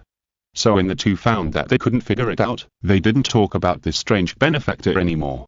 And these silver spears that suddenly appeared were more troublesome. Whether the strange wizard was a bounty hunter or not, at least he was not an enemy, so after they sent Rolf back to the house, they waited for the Ministry of Magic. On the other side, after Anduin ran away with the masked man, he took the opportunity to do several anti-tracking actions around him, and used potions to eliminate the traces of breath along the way. He knew that the Ministry of Magic had tracking glasses, and he couldn't let them catch him. After circling in the distant mountains and forests for a few times, Anduin brought the unconscious masked man back to Kaiki's hiding place. "Who are you?" "Sir?" Kaiki was startled by the stranger who suddenly appeared beside her. After recognizing the other party's clothes, she asked tentatively. "It's me." Anduin realized at this time that he hadn't removed the disguise yet. He tapped his face with his hand, and after restoring his original appearance, he breathed a sigh of relief. "Sir, what's the situation? I can't see what's going on inside from here, and I can't hear any sound." Kiki was relieved to see Anduin was safe and sound, and then she noticed that he was holding a person in his hand. "What's this, sir?" "This is what I got tonight." Anduin smiled slightly. He originally thought that he would return empty-handed tonight, but who would have thought that he could leave a person alive? Then he released the spirit-binding snake in his sleeve and tightly wrapped it around the masked man. At the same time, he added a pair of magic-proof handcuffs to the man. After making sure that everything was safe, he reached out and took off the man's mask. Under the mask of the man with the silver spear was the face of a middle-aged man with short light brown hair and a little beard on his chin. At this time, he lay on the ground with his eyes closed and pale. "Let's go. We can't stay here for long. It may not be long before the people from the Ministry of Magic will catch up. I have consumed a lot of magic power. You help me take him, and I will put back by myself." Anduin did not explain more, but immediately instructed Kiki. If you're listening to this novel on a channel other than Fanfic World, it means they downloaded and uploaded it without effort. We cordially invite you to visit our channel, Mundo Fanfic Novel, as there you'll find the original version of this story and you can explore many other novels of various genres. We're waiting for you to immerse yourself in a world of incredible novels. Chapter 348 Silver Spear, asking for monthly ticket recommendation. When Anduin and the others returned to Diagonally, he told Kaiki and Hog everything that had happened before. The thrilling experience of the night also made Hog, who stayed at home, very excited. "Woof. My lord, does that mean this guy is in cahoots with those smugglers?" Hog's eyes widened, and then he looked at the stranger tied up in the laboratory by Anduin with malice. "Yes, remember that what happened tonight must be kept secret. I deliberately kept silent during the operation because I didn't want people to recognize my voice. At the same time, magic that is well known to people, such as Raven spell, is useless." Anduin specifically reminded the two people in front of him. "I understand, my lord, but didn't you use a lot of alchemical props during the battle? Will this be associated with you?" Kaiki nodded solemnly, and then asked with some curiosity. "The situation was quite urgent, so we could only rely on our equipment to fight. However, the props that the Newt saw were all standard equipment. These things were also on the people at the Silver Spear, so they would not reveal too much information." Anduin thought carefully. He had not been seen by the two and he used the soul-binding snake and soul-binding chain before. The sonic boom amulet he used at the end might reveal some information, but it could be attributed to the equipment leak. "Sir, you have helped the Newt a lot, why are you still so careful?" Hog couldn't obey like Kaiki without asking the reason, so he asked in confusion. "There is nothing we can do about it. Judging from the situation tonight, the strength of the Silver Spear cannot be underestimated. If only the Ministry of Magic knew about it, it would not be a big deal, but if it was exposed to the Silver Spear, it would cause many unpredictable consequences. Anduin shook his head and then looked at the prisoner. Besides, if his identity is exposed, it will be difficult for me to get this guy back. Next, let's see how much we can learn from him about the Silver Spears. Anduin smiled lightly, and then the two men and the dog looked at the prisoner in front of them at the same time. What is your name and code name? Solvi Morrison, Isilon. What is your occupation, what organization do you belong to, and who do you work for? I'm an employee of the German Albion Bagma Broomstick Manufacturing Company, and a member of the Silver Spears Dual Club Short Spear Level Department, and a member of the Sphinx Infiltration Team. Looking at Solvi, who was confused after drinking the truth serum, Anduin couldn't help but raise his eyebrows. This guy is actually a foreigner, and is the Silver Spears still called the Dual Club now? Is the so-called Short Spear Level a grading method within their club? Is Sphinx just the name of their team? Or is it also a code name? Anduin asked his doubts with curiosity. The Silver Spears have always been a dueling club, and the members within the club are also commonly known as Silver Spears. They are also divided into two parts: Silver Spears and Silver Lances. Silver Spears belong to the armed members for external activities, and Silver Lances belong to the headquarters members, which also include some clerical staff. But if you want to become a member, you must undergo the test of the club. Only after successfully obtaining your own Silver Spear or Silver Spear, can you be considered a true club member. Among them, Short Spears and Short Lance are low-level members, and Long Spears and Long Lance are high-level members. Each member will get his own corresponding code name, which is basically named after magical animals. Sphinx is a Long Lance who is responsible for commanding and managing infiltration troops. We are all his subordinate Short Lance. In addition to me, the other members include Estral, Tailshorse, and Glaring. I don't know their true identities. Only the Spears can know our identities, and the Short Lance cannot inquire about each other's details. After hearing this, Anduin immediately fell into deep thought. The structure of the Silver Spear organization is really quite flat, with only two levels. The so-called Silver Spears and Silver Guards are just the difference between external personnel and internal personnel. Moreover, this organization is very confidential. I don't know if their superiors have tampered with their memories. It seems that we have to start with some simple, low-confidential questions first, so as to avoid being unable to proceed when asked key questions, just like when interrogating Torquil. Do you have any accomplices in the British magic world? What are their code names? What is your mission tonight? Anduin asked some non-secret questions. I only know one person, Thunderbird. The Sphinx asked us to receive intelligence from Thunderbird after we arrive in England and follow his instructions. However, Thunderbird only handed over Scamander's address to us through a secret letter. I have never met him in person. At the same time, Thunderbird also asked us to get some equipment from a residence in Godric's Hollow. According to him, these equipment can make it easier for us to complete the task. According to the Sphinx's order, our task tonight is to go to Scamander's house to steal the suitcase. It is a very small space equipment that can carry and raise a large number of living things. It is said that it is the work of the great British alchemist Dumbledore. After stealing the equipment, we have to notify Thunderbird. After handing it over to the other party, the mission will be completed.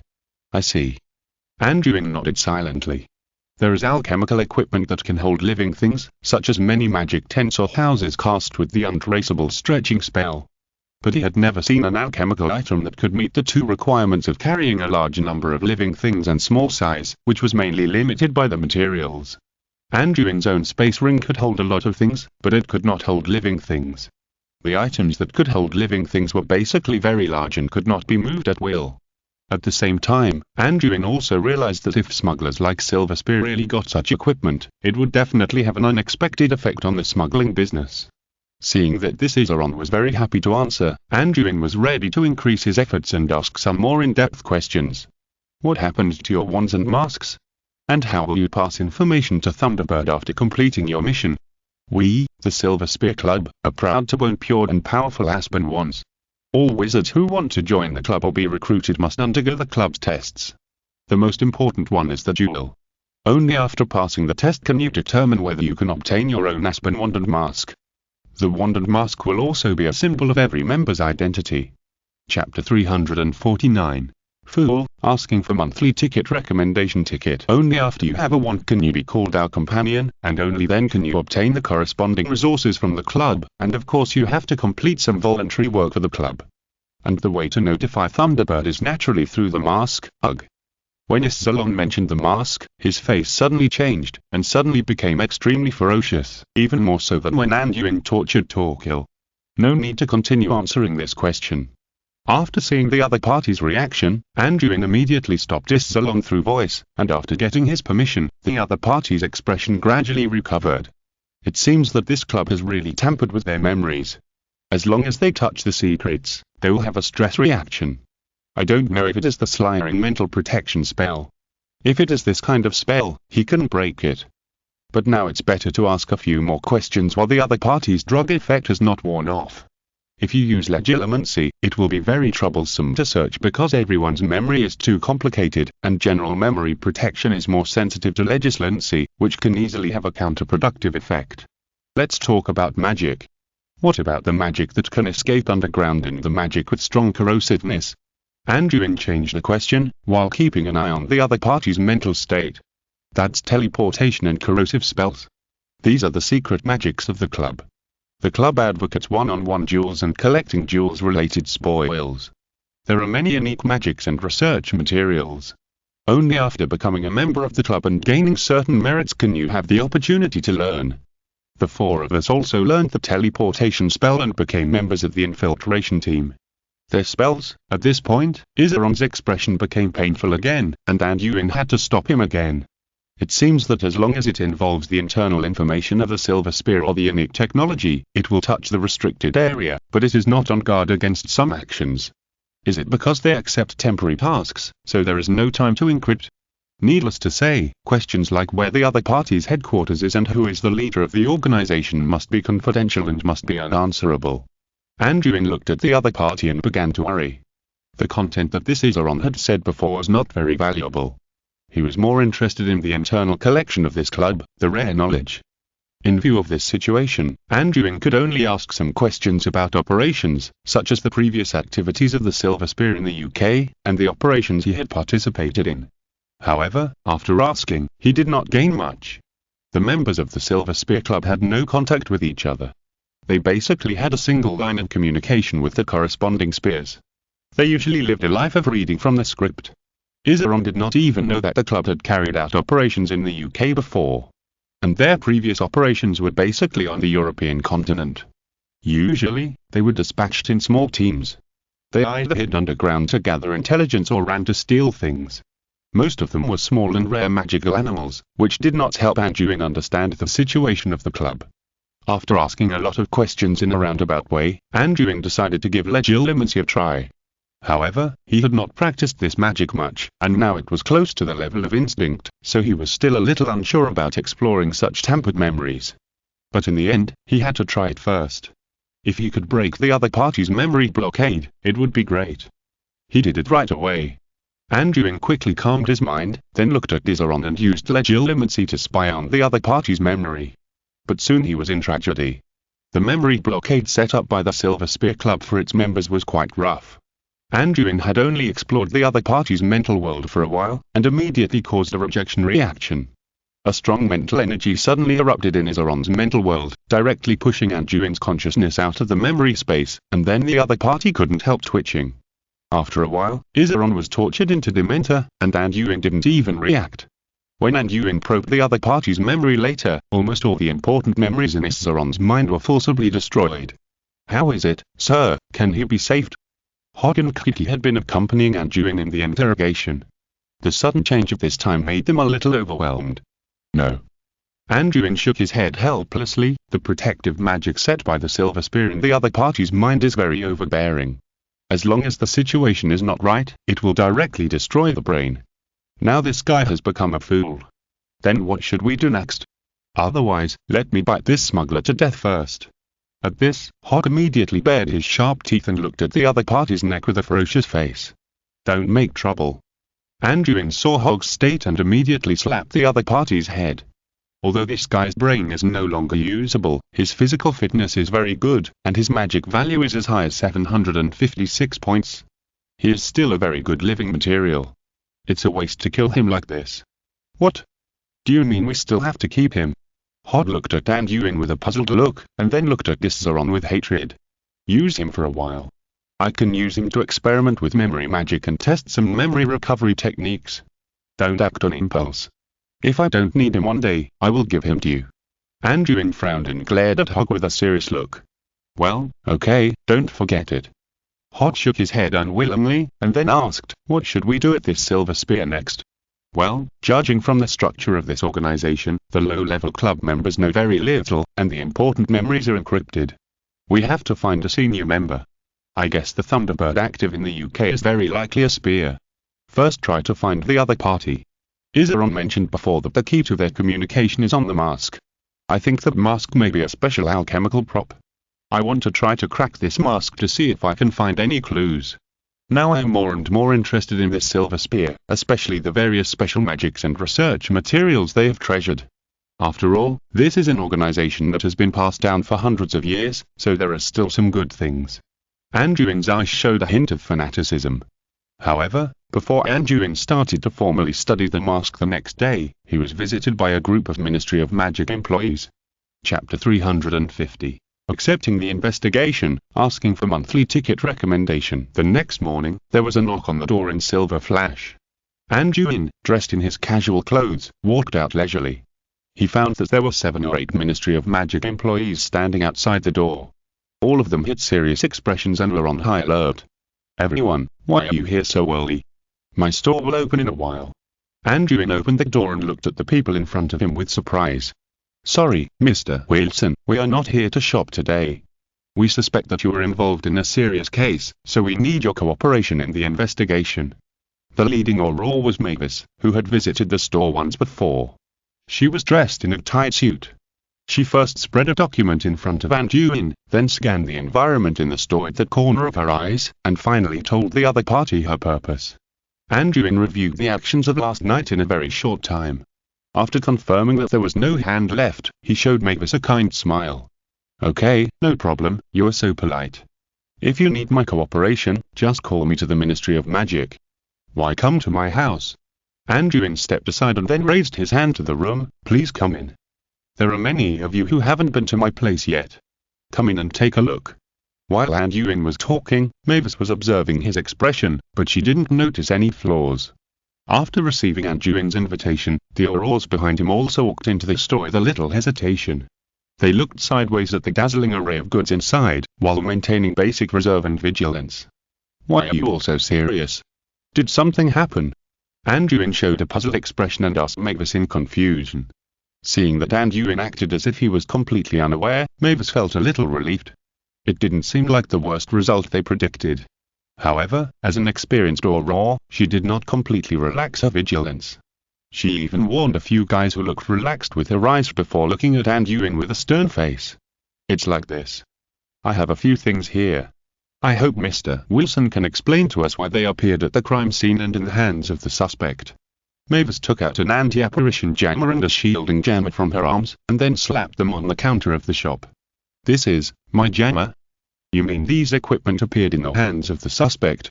Anduin picked up a jammer and checked it, and looked at Mavis in surprise. This is impossible.